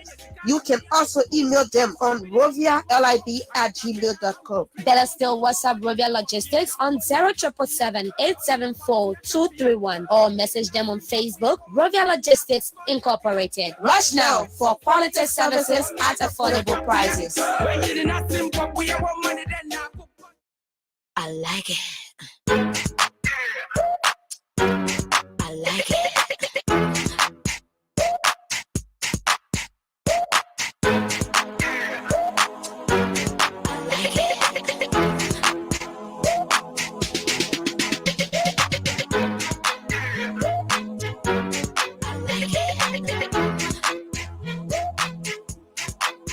Okay, welcome back to the program this morning, the Morning Breeze on ABC Radio 105.1 with me, FIDEL, SAYDEE, and DENNISE, NIMPSON. And of course, like we said, we have in our studio the chairman of the People's Liberation Party, Bernard Blue Benson. And of course, a lot of you know him as DJ Blue. Very, very popular figure indeed. But Mr. Benson, good morning and welcome to ABC Radio. Thank you for having me. Thank you for having me, FIDEL and DENNISE. And how was your way here? Did you find it difficult to get here? Absolutely not. Okay. Absolutely not. You know, there's always my terrain. Yeah. So yeah, you know everything about here. Yeah, absolutely. Okay, that's good. It's great to have you again on the platform this morning. Thanks for coming to our invitation. Thank you.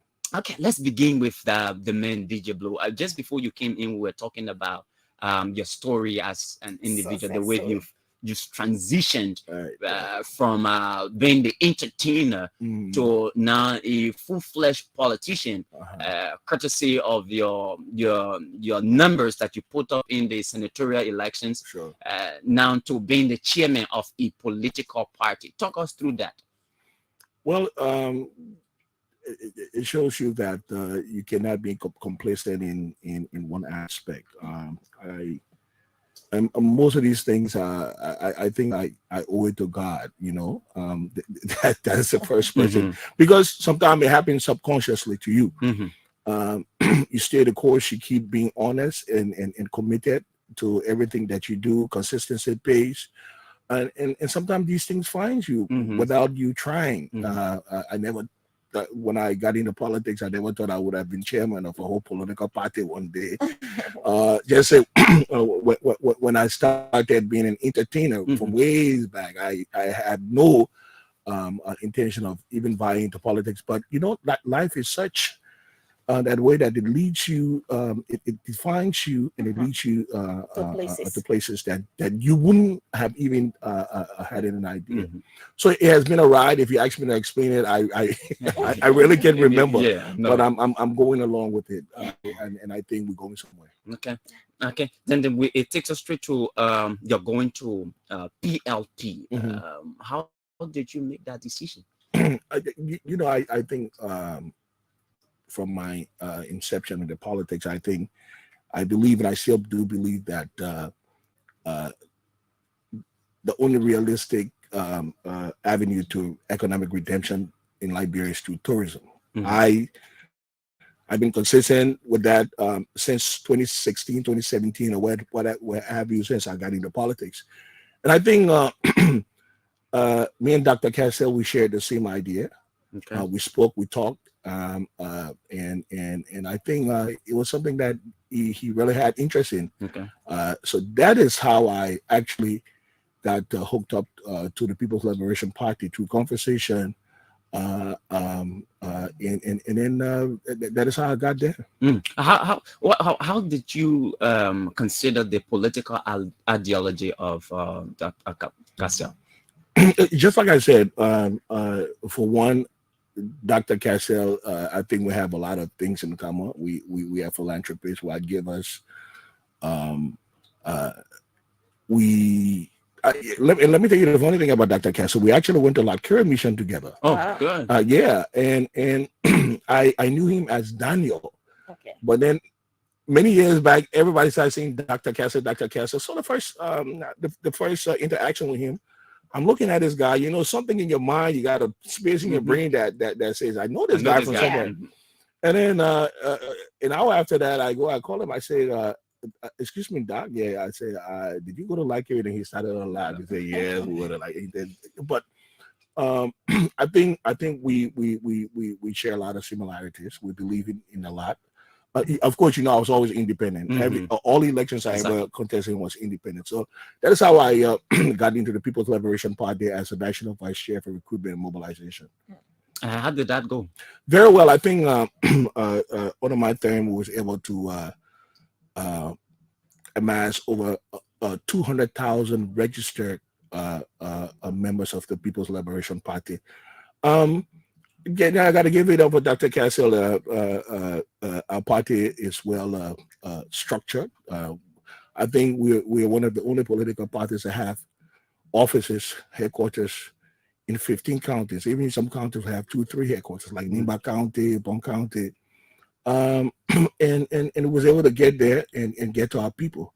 We did massive mobilization, a massive outreach, and I think that was one of my biggest achievements in the party. Okay.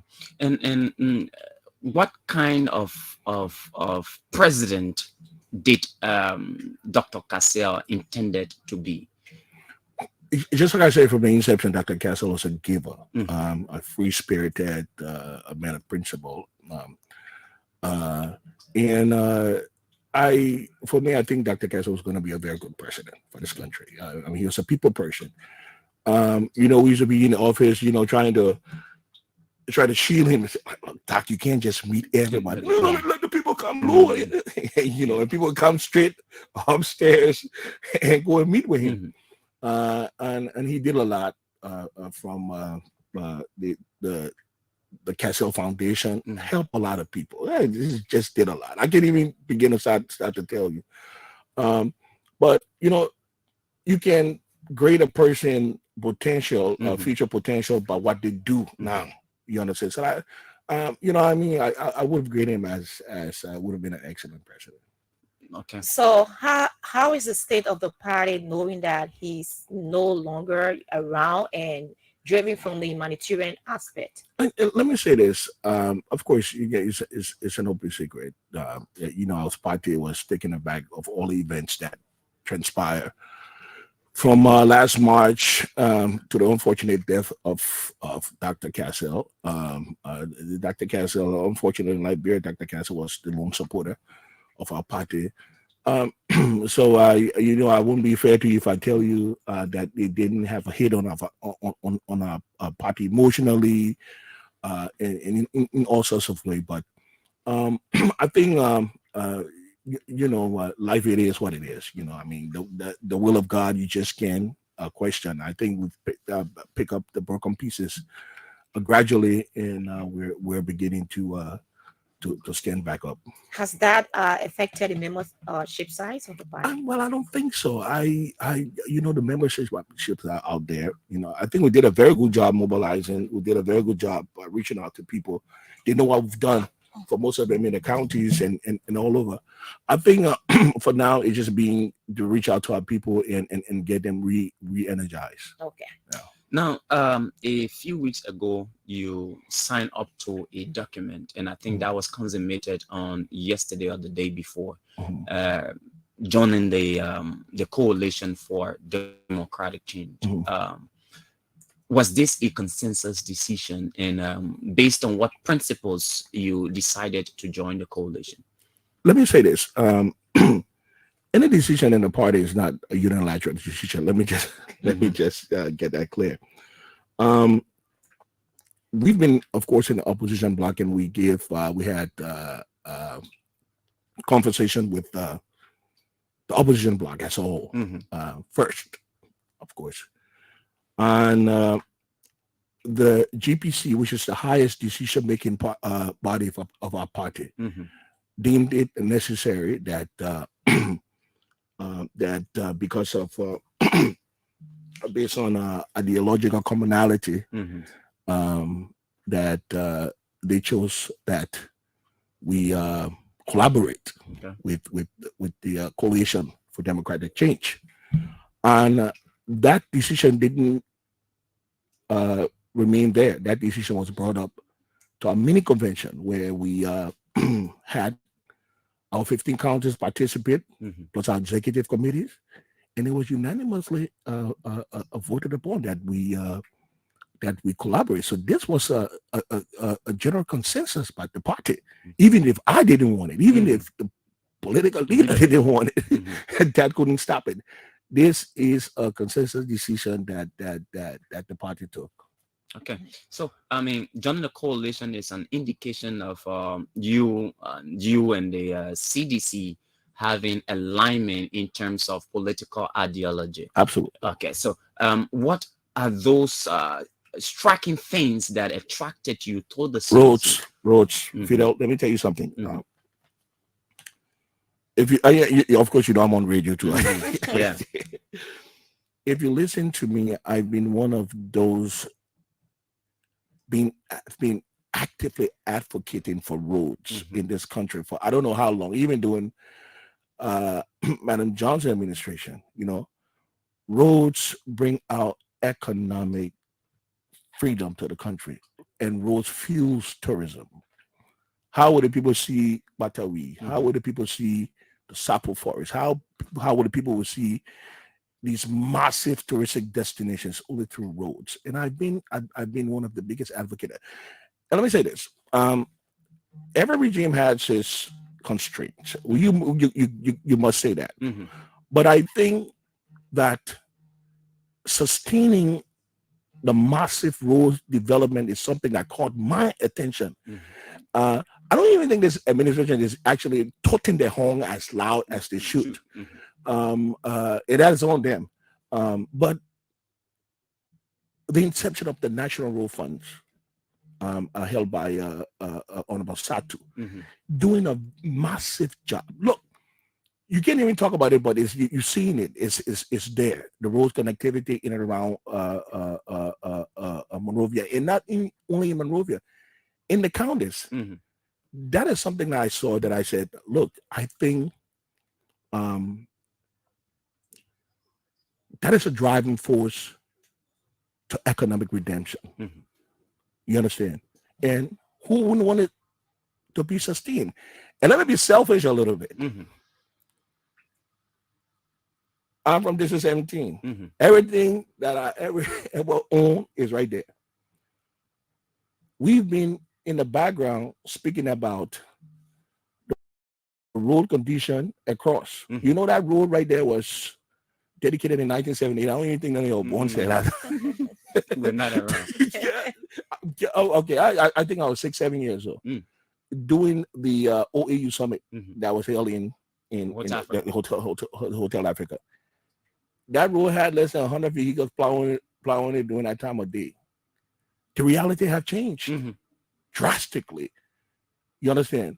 And that road is stifling a lot of economic activities and commerce in District 17. I usually tell the people that the problem with District 17 is not in the district, it's out of the district. It is the road.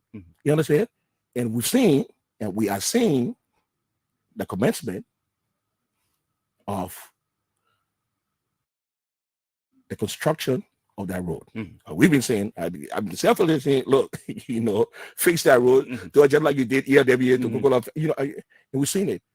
Do I want it to be sustained? Do I want? I don't think I will desire a different administration to come and change that, come with their own policy and stop that on the. That's why I say being selfish a little bit. Let's talk about, so these are some of the things. For me, mostly is road, it's the peace. I think Liberia being virtually peaceful for the country, and you got to look at these things. You don't know the importance of it, but it is important. The contention raised by opposition political parties is that these monies were already, fronted for by past administration, and it's just been rolled out under the George Weah administration. I mean, that's an argument by itself. I'm looking at actual delivery. I want to see the end product right now. I don't want to get into the politics of all of that right now. I just want to see it being delivered and the managers that is delivering it. Okay. Yeah. Do you think Dr. Cassell being Dr. Cassell could have, look at those issues you raised to form alliance with the CDC? I always get this question, and the main question I get is Dr. Cassell was always lambasting the CDC. He was always critical. And do you think if Dr. Cassell was going to be alive? Look, let me say this. In politics,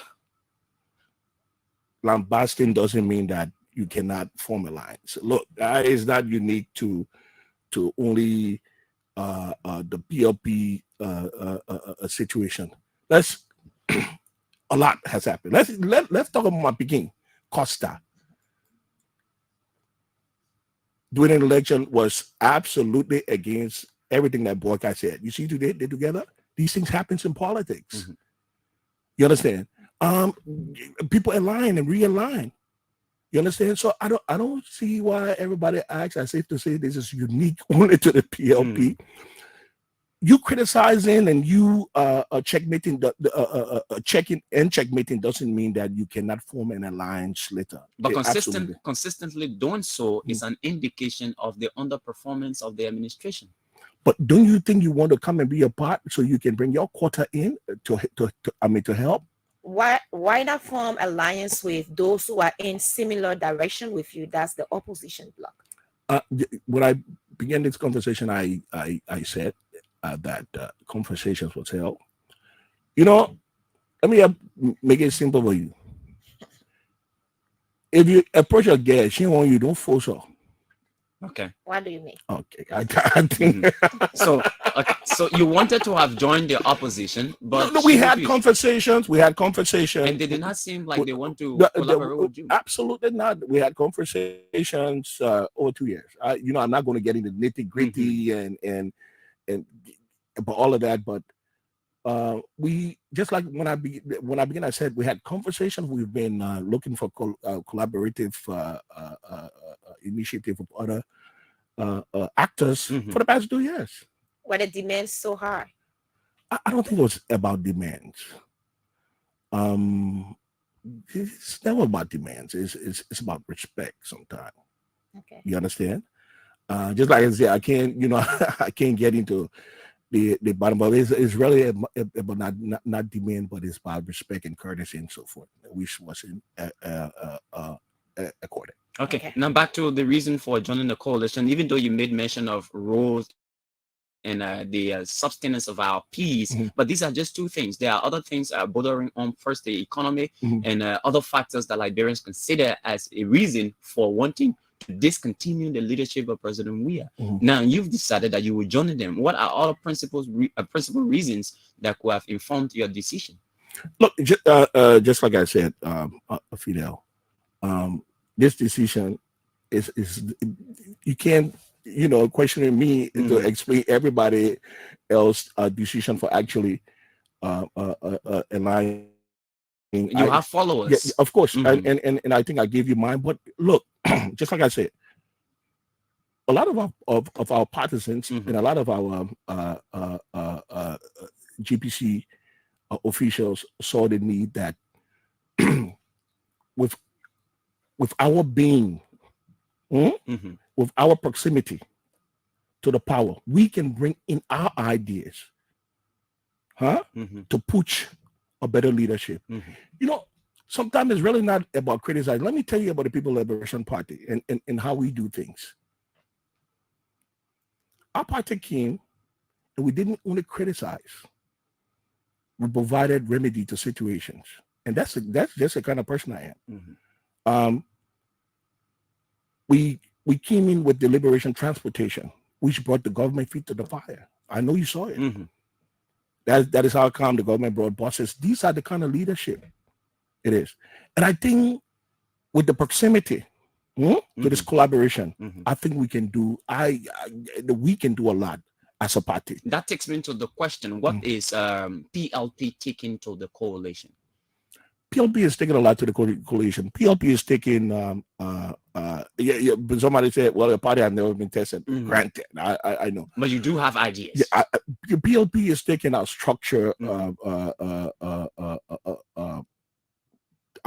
structured membership. PLP is taking a lot of experience, a lot of partisans in our party that is very experienced and knowledgeable. PLP is taking this, you know, like I say, our party is not one of those. Dr. Castle did a lot. PLP is bringing a lot to this collaboration. Some things that I can't even remember. Yeah. Okay. Yeah. Okay.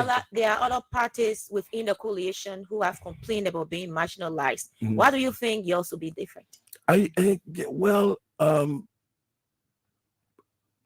think we are an organization and we know what we want.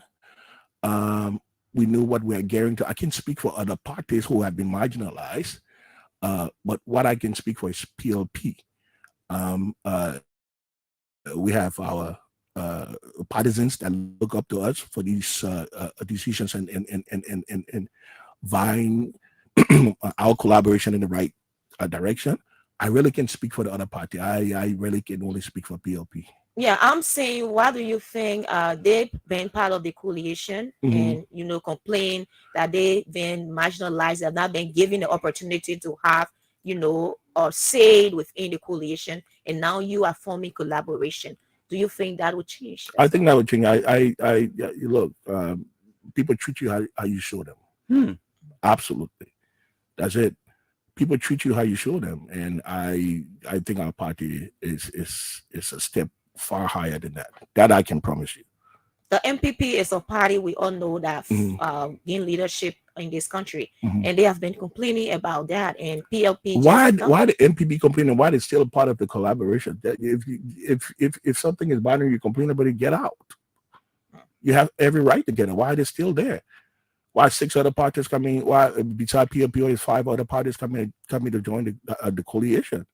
Why is LPDB still there? These people, if like you say, they're complaining. They have all right to get out, and nobody's forcing them to be there. You understand? So that is how I see it. You don't stay in a relationship that is not doing good for you. I hope you're not. Now, yeah, I mean, people are concerned that the coalition, I mean, the CDC being the ruling party, and you are joining as a member of the coalition, it could derail your identity as PLP and to a greater extent render you extinct. Do you believe that? No, absolutely, I don't. Look,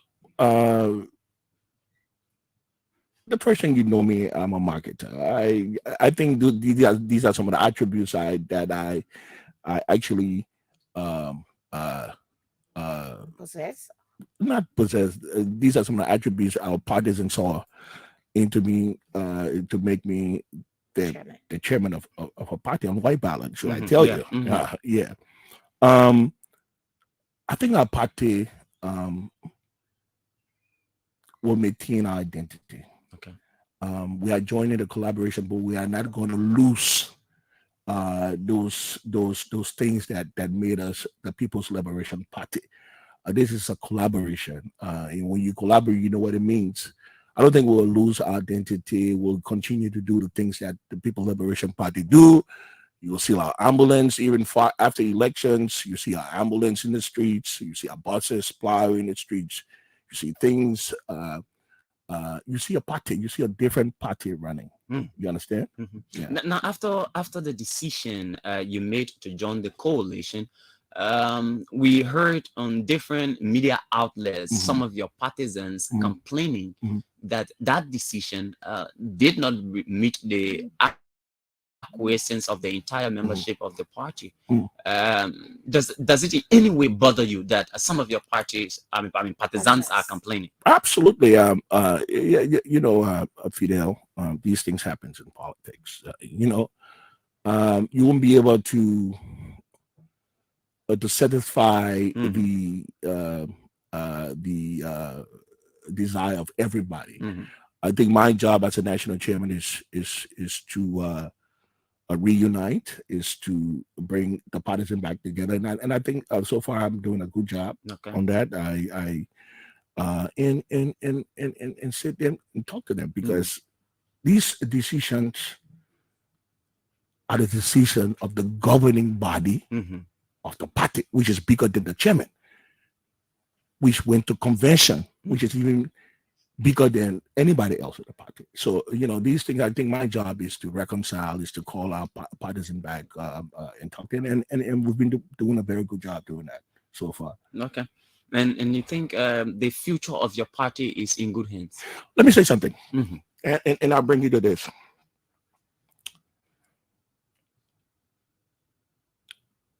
The normal activities of political party only comes during elections. I'm fortunate to visit the ANC headquarters in South Africa, and I saw how they operate political party. You know what I'm saying? And I think that is what I'm going to bring to the people. And what is that?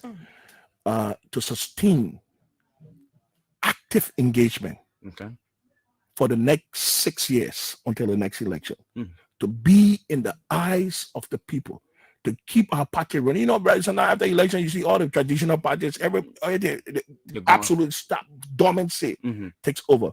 So we will run our party actively. We know our way against SAYDEE on the street. How will it be done? Well, that trade secret here, you want for me to come on the radio? Denise. But I think this is a new paradigm of leadership in political parties, and I think they'll take from me, and we'll have more active political parties here in this country, actively engaging, not only criticizing, but reaching out to the people that you want to lead. You understand? I think that is what the People's Liberation Party will start. Of course, we're not putting in a presidential candidate. Now, even with that, we will still engage our people and reach out to them and continue what Dr. Cassell did. Will we continue to see the buses and things in the street? Look, absolutely. That I can tell you. Are they still running currently? Well, right Are your now, party headquarters across the country active? I'm not going to sit here and say all of them is 100% active, because we're still taking, just like I told you, we had a hit. We still need to reach out there, but a good number of them is active. People are there. It's on my head now to reach out to our people right now and reactivate it. And I said it at the beginning of the show. Okay. All right. Now let's go to district number 17. You did a good job in Monserrate County. In fact, at a certain point in time, the traditional politicians became very afraid of the name DJ Blue. Now you've gone back home, district number 17. Let's talk about some of the jobs, the work you are doing there in district 17. I don't think we should talk about some work I'm doing. Talk some of the work I've done. Okay, let's go ahead. Let's talk both. But so let me say this. I think one of the way that, and I always say that when I go out to speak to people, I think one of the biggest mistake we made as voters is we don't use the resume or the CV system when we are electing most of our leaders. So I mean, you can't just come and elect anybody or put them in the position because of gifts.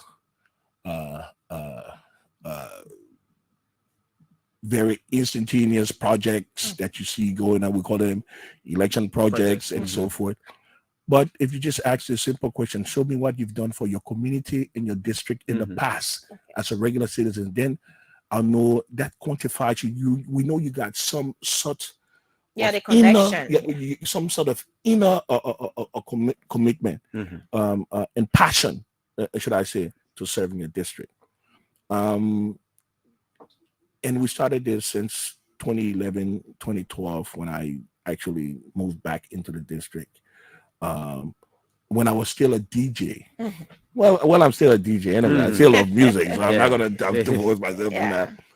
But, you know, when we use our own resources and it's documented, it's there. You know, I mean, Bala community, VOA community, I think, you know, one time I was bigger than this. I was trying to reduce. So I used to walk from my house, right to the brewery store, straight to Bala. Say, I'm going to reduce. The circle there. So, yeah, go there. Okay. But in 2014, during the outbreak of the Ebola epidemic here in Liberia, I walked through the Birima Junction, which is a predominantly Islamic community, should I say. And what I saw prompted me to act. So mothers, fathers, more children, everybody coming out of the bush as early as 6:30, 7 o'clock. Now, if you don't have an inner love and passion for your people, you won't act. So what I did, I got the community leaders together. It's 2014. And what we built, they're still using it even today. Okay.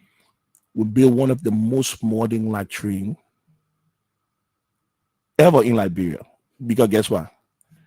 The same flushing toilet I can use in my house, now I will put there. Okay.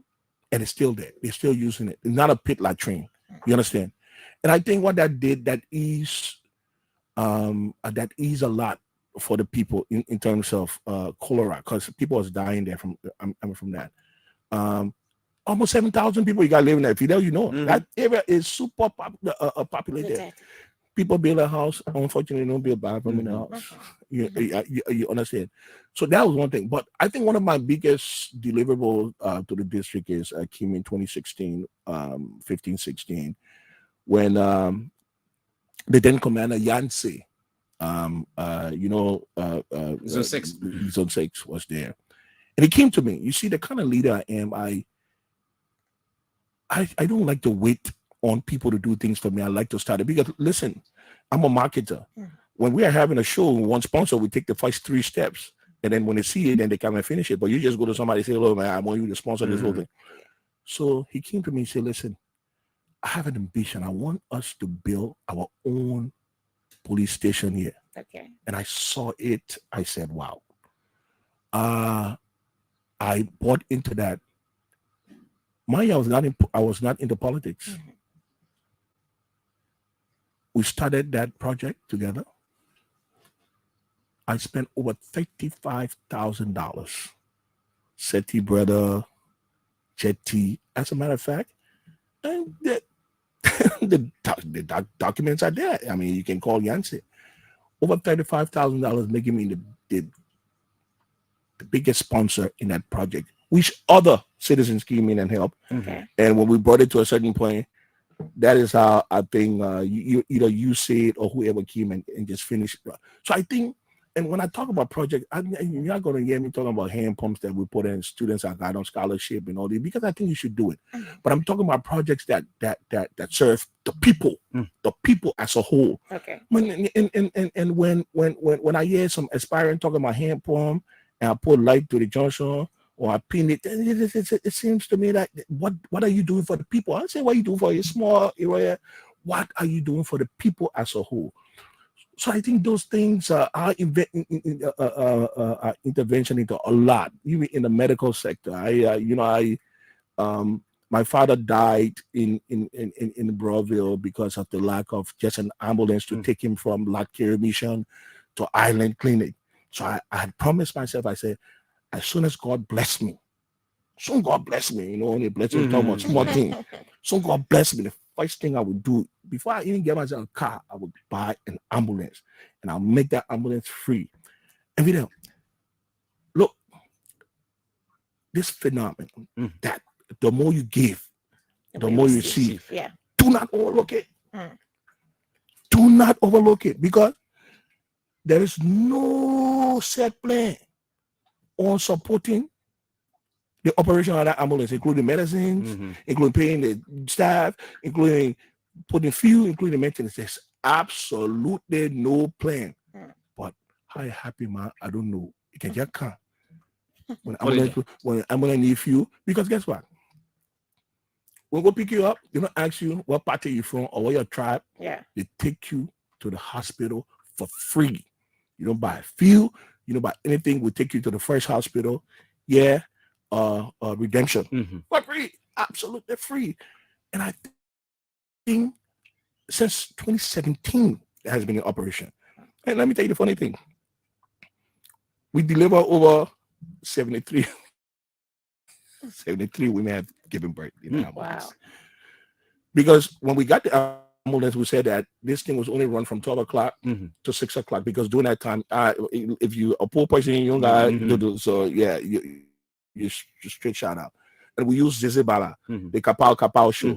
So people will call him in and like, oh, we got a pregnant woman in Nikuta. Oh, we got a pregnant woman in Douala. Oh, we got a pregnant woman in Broad. You know, and the ambulance will run there, pick them up, and then the nurse is there.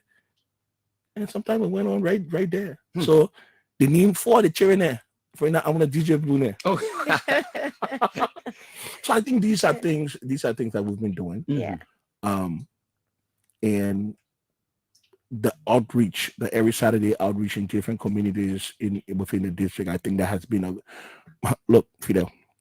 We take granted and we take a lot of things for granted. See how the people can be lined up for a strip of paracetamol in the rural area. If you not cry, you call me. I go in Kolokwa now. It will bring tears from your eyes. Sure. Those people out there, they need it the most. Or you see people line up, almost 100 people line up for a strip of paracetamol each, or for IV, and if you don't have a heart, you know, and for me, it's just the heart that I have. Win or lose, we will continue. As a matter of fact, when we started that project, I even lost the election. It's still running. It's still helping people. It's still doing its job. So those are some of the things that we've been doing in the district. But we want to do more, and this is why we're seeking the power. Okay. And do you think with all that you have the confidence of your people? Oh, absolutely, absolutely. With all I have said, and with the work and with the engagement, you know, politics is here and there. You never know what will happen, but whatever happens, I think is in the hands of the people. You know, the good thing about it, I always tell people, first thing first, I'm a businessman. You know what I mean? I'm a businessman, a very independent businessman. We've worked many years just as ordinary business person. So if it doesn't work, I go back to do my business. Okay. Like I'm doing right now, anyway. Yeah. Now, there's this issue of it appears like one of the concession made in your collaboration with the CDC is that you will run on the ticket of the coalition. Do we expect that? Well, after all the formalities and modalities I met, I will contest on the emblem of the coalition. Coalition. Yeah. Okay. So it's not clear that you will contest on the coalition's ticket. We still have a lot of things to do before. You think you need to clear up formalities? I mean, you stay in a very comfortable position as far as you joining the coalition is concerned. But look, listen, Fidel. I don't think the ability of a person to serve his people should be measured with his alignment to a political institution. I don't think so. I think that should be measured directly by what he's done and what his capabilities are for doing for his people. You think that's what our society recognizes? Unfortunately, but they have to. Just like you said, I've done a lot. People know that. District politics have changed so greatly over the years. People see individuals in district. They really don't see. That's where I was coming from. There are people who hands were lifted up just because of Thank you. You understand? People see individuals. People see the proximity to individuals and what they've done. How they impacted their community and their life. People really don't see party. You understand? Our collaboration with the coalition is I think on a far more bigger aspect than District 17. Okay. You understand? It just happened that the agreement and the framework document will entail that since we're joining the coalition, we will contest under the coalition, but we still come with our same old Identity. values of doing for our people. There are people who are angry with the coalition. Do you think? Don't you think that will hamper your? I think our job is to disabuse their mind. Let's look at our district, District 17 right now. You have some people that are angry with the lawmaker there. Is the lawmaker there a sedition? No, he's not. So you can satisfy all the people all the time. You understand? I think our job right now is to talk. Engage. And I think a positive engagement will bring out results. What happened in 11th, meaning if the coalition decides to take another person in the district? So be it. I fixed my signature, so I have to abide by those things. Would that mean that you wouldn't contest? That mean I wouldn't. If that mean I wouldn't contest, I wouldn't contest. Okay. Wow. All right. And he's Bernard Blue Benson, popularly known as DJ Blue. I don't want to name his contribution to youth development. Of course, he's been very engaged and involved as well. But just before we go to the phone lines, what do you think, or what have you identified as the most pressing issues confronting the people of District 17? Roads. The roads leader. Let me tell you why I say roads. Roads brings out so much more development, Fidel. I know people will say electricity. Of course, look, electricity is pressing. But let me say this: from what I've seen, and from what I've heard, and from what I know, our district should have electricity far before elections. Okay, you understand? That is why but I think one of the present deficiency of our district is roads. Listen, and I'll explain that to you. I rented one of my property in the district to a company because they said that they was going to hire 200 young people. It was a juice and I think a beverage making company. Indian guy. I'm not going to call his name or anything. So we did the agreement 4 years ago. He was going to hire, like I said, 200 people, which I thought was a good thing, especially for young people of District 17. But guess what? The situation of the road, I may have spent all his money in Canada. January finish. Time finish. The man said the road situation, they didn't say they good, but it's so can you imagine 200 young people had just lost an opportunity of being employed? Even say you pay one of the beginning $150 or $100. You know what I'm saying? That's something they're doing to keep them from in the street. And not only that, Fidel, the Unity Conference Center was the center of domestic tourism where remember when the CC Beach and all those other places was there? We'll have every day people was bringing United States dollars to our district. You had almost 500, 600, 770 people employed right there. I'm not even going inside to the other areas in there, but right under the beaches, yeah, CC Beach, yeah, the Tropicana Beach, yeah, all those places in there. That was bringing in revenue to our district, but people don't even know. Domestic tourism, people taking money to District 17 to spend it. You know what's doing? That has been cut off because of what? The road condition. We as a district must advocate. We must even put more pressure to make sure I see them doing it well, but they more white faster. Faster, so the road can be fixed. So the road can be fixed. That'll bring a lot of relief to us. Okay, thank you. Let's go to the phone lines. 0777105 0555105 the phone lines this morning. Bernard Blue Benson alias DJ Blue is our guest this morning. He's the chairman of the People's Liberation Party. Good morning. Good morning. Are we through? Okay, I think I got it wrong. Good morning. Yes, good morning to you, Fidel. Good morning. Good morning, my brother. Okay, thank you. The name is Nino Divine Chepo, the political apostle, and I do join you from district number 16. And let me say a pleasant good morning to Honorable Bernard Johnson. Thank you. Okay, then you see, if we in retrospect about the output of Mr. Benson in the past time, he was very, very much focused on his government, but in the damn many times of election, Mr. Benson, he has taken to join the coalition. But however, is that it showed that the decision of taking EFP to the party is a clear indication that he has no motive because he will be contesting the 70 and then you want to ride on CCT. But now, so that is the bigger mistake he's making because CCT are all lost benefit in the country. They have no support. Thank you. Thank you. Thank you very much. Let's take another person. Good morning. Good morning. Good morning. Good morning. Yes, sir. Thank you.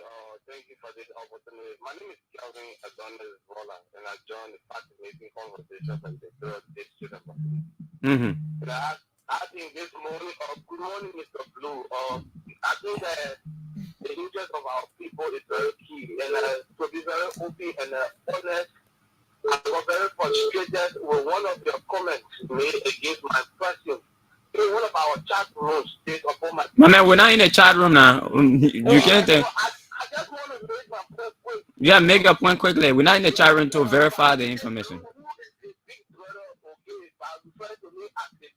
Because they decided to commit the party to TDC without the acquiescence of the entire leadership of the party. I think it was very wrong. Who was missing in the leadership that did not agree to the but Kevin is a member of another political party. Why is he? Why? But Kevin is a member of the party with what the young fellow name? Okay. Moneyba. He's an active member. I don't understand. Right? Yeah, go ahead. He's an active member.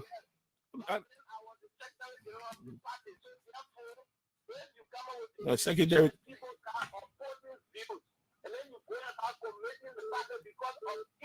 Okay. Okay. Thank you very much, Kelvin. We have to let you go. Let's take another person. Good morning. Good morning. Yes, sir. This is Jay Agana Morris calling from Umida OC District 3. My concern this morning have been known to most of our people who want to be politicians, who will be politicians. I mean, they don't really take us serious. How can you come to something like a political party or something you call yourself DJ Blue? But I didn't mean obvious identity. Okay, hold on. Let me hold on. Fidel. Let me. I need to respond to this. This DJ Blue has created employment for over 150 young Liberians consistently since 2012.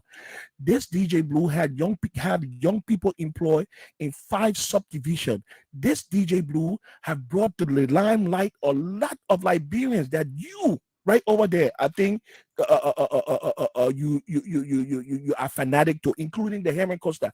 This DJ Blue have brought revolutionary change to the social sector of our country, because this is some of the tragedy of this country.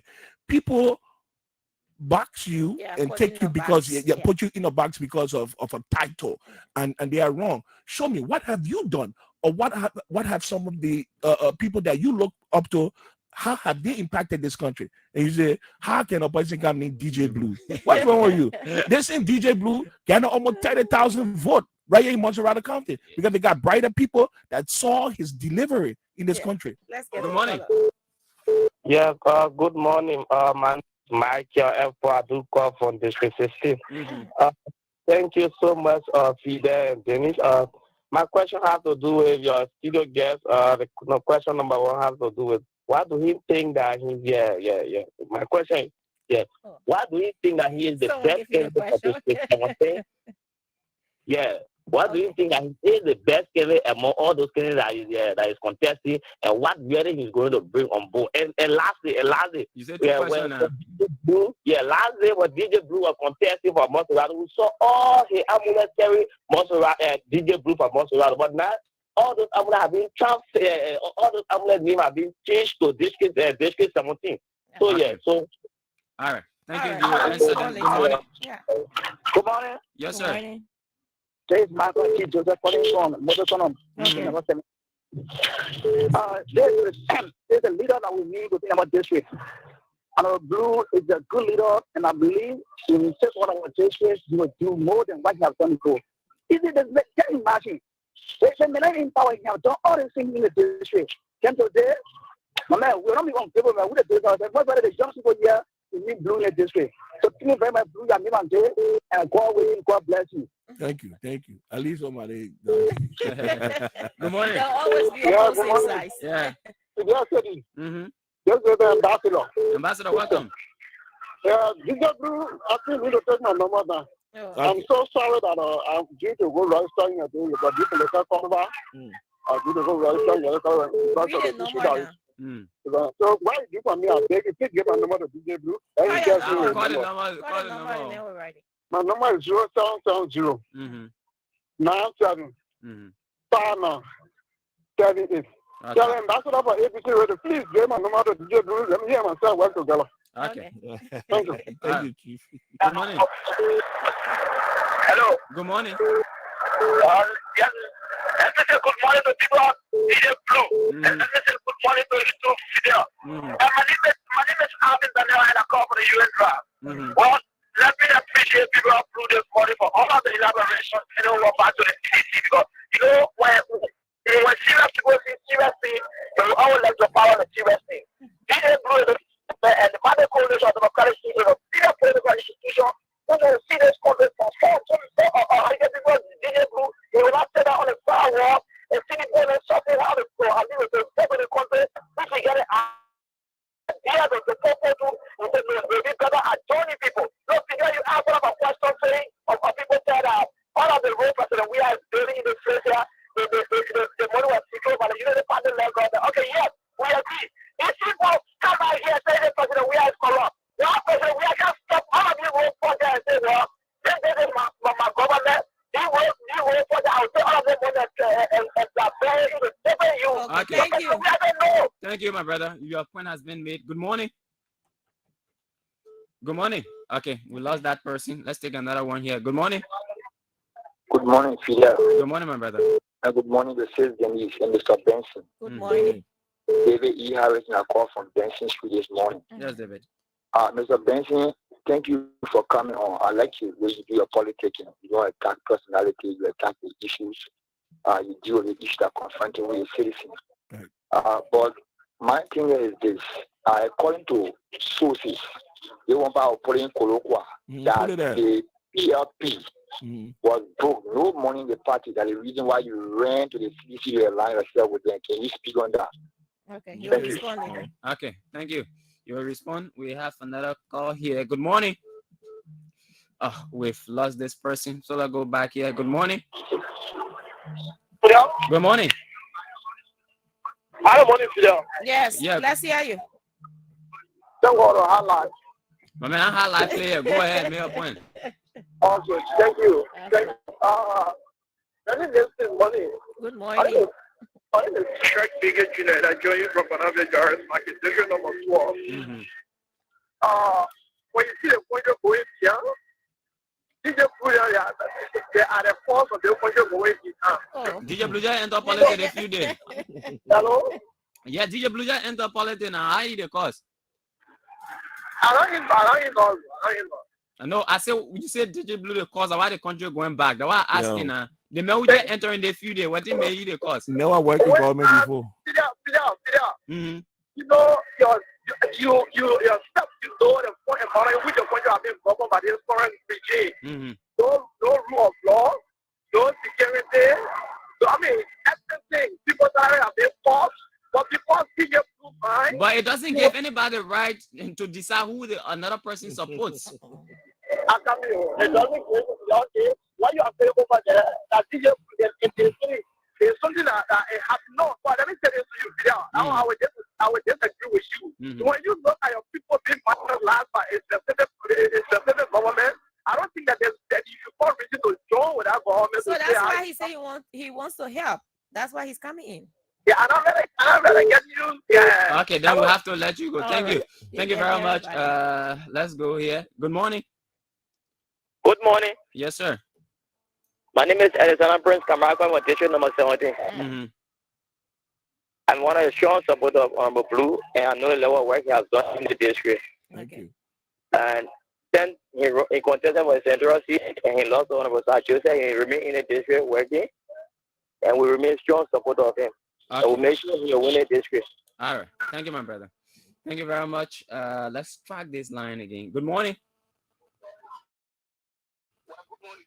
Good morning, my brother. My name is Kalifara Kuma, and I'm joining this morning from the People's Liberation Party headquarters. Mm-hmm. And let me say good morning to our national chairman, DJ Blue. Thank you. You know, the decision taken by the party met the consensus of everybody within the party.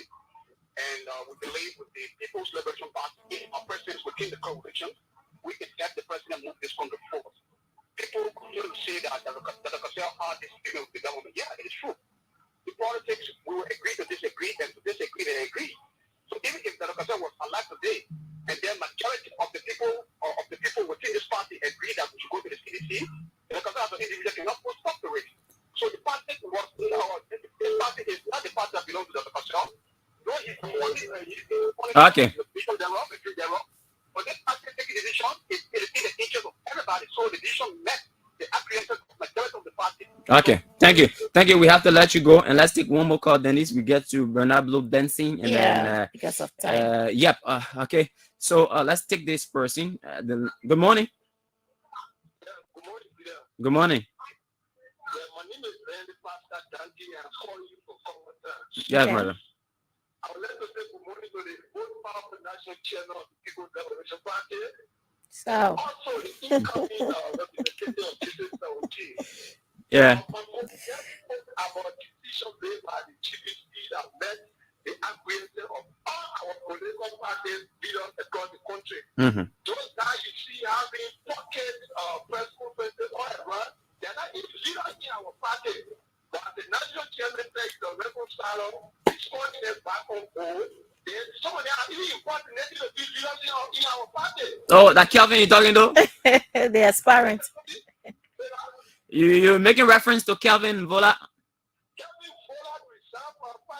Kelvin is an aspirant now.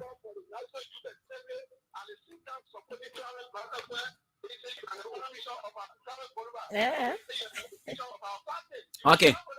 Thank you, my All right. brother. Thank you very much. Mr. Benson, you listen to the callers. Mm-hmm. How do you respond?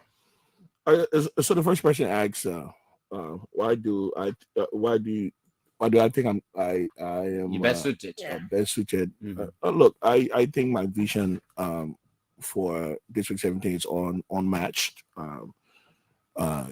I see me as promoting self-sufficiency in our district. I don't believe in tapping on government. Look, when I was young in that district, growing up, we saw the leaders taking care of their own problem, roads. Did you know that District 17 had their own yellow mission yard? So sometimes I think, why can an individual like Honorable Sir Joseph have a school of yellow mission? Why can't a whole district own it to mitigate our own road problem and bridge building problem? So that is one thing that I work to. Look, youth development is key to me. Why is it that we don't have our own stadium yet in the district. You understand? Why is it we want to have our own vocational technical institute in our in District 17, which I think, my man, District 17 one county, my man. I'm not lying. It's big. It's humongous. Yeah. And those are things that I think I'm going to work with and bring to the table. Bringing jobs to the district, I think I have the blueprints, and if I'm given the opportunity, that I'll do. Okay, so I think these are the things. So and then the other guys at PLP was broke. Every political party needs funding to operate. PLP, can you look at a party like PLP and just come within your mind and say, "Oh, these people are broke"? What? I don't understand. I'm not going to get into our financial standing or anything, but just for somebody to come up and assert that, I think it's very unfortunate. And the first caller that I responded to, let me just advise him or give him a word of wisdom. One of the biggest disadvantage you will make to yourself is by stereotyping a person, because that person you stereotype could be your employer. It could save you. Don't mind people how they're looking and stereotype them, because I carry the name DJ. If you know DJ Blue Standing, or his or what he have to offer and what he have offered in this country. So I think you need to manage how you go about. But let me say this: vibrant studio, my man. David, I'm looking all around. I was see somebody else start carrying the hot FM. I'm blown away. Thank you. This is so welcoming. I got to say congratulations to the ABC Radio family. Thank you. And I'll be sending some Sunday night. Plenty. But I am after the show. I still will not be sending to you. My man, trust me. But look, my man, listen. When I graduated from kindergarten in like elementary school or kindergarten, and this is the recitation I learned. They say the codfish lays 10,000 eggs. The homely hen, the hen to the husband, she only lays one. But the codfish never cackles. She made noise to tell you what she's done. And so we scorn the codfish, we push it aside. Say that hen because the hen, so she lay one egg, which only goes to show your pace to advertise. So, man, you need to be a drum so we can hear it. This is marvelous. Great job to the ABC Radio family. 105.1. I got me take my picture. I put on my page so people can see. Congratulations, and thank you for having me. Thank you so much. Thank you very much. He's DJ Blue Benson, Bernard Benson. Yes. By the way, we graduated from the same high school, but he did his way before me. Yeah. And then it has been good having you here this morning, and we look forward to interacting with you again in the future. Dennis, how do we close? Yeah. That is how I would like to call your day on today, and we will be back tomorrow for another fascinating edition of the Morning Breeze. Yeah, do have yourselves a great day. Remember, Mama Lidera is our common denominator, and we must keep her peaceful at all times. Do have yourselves a great day. Thank you.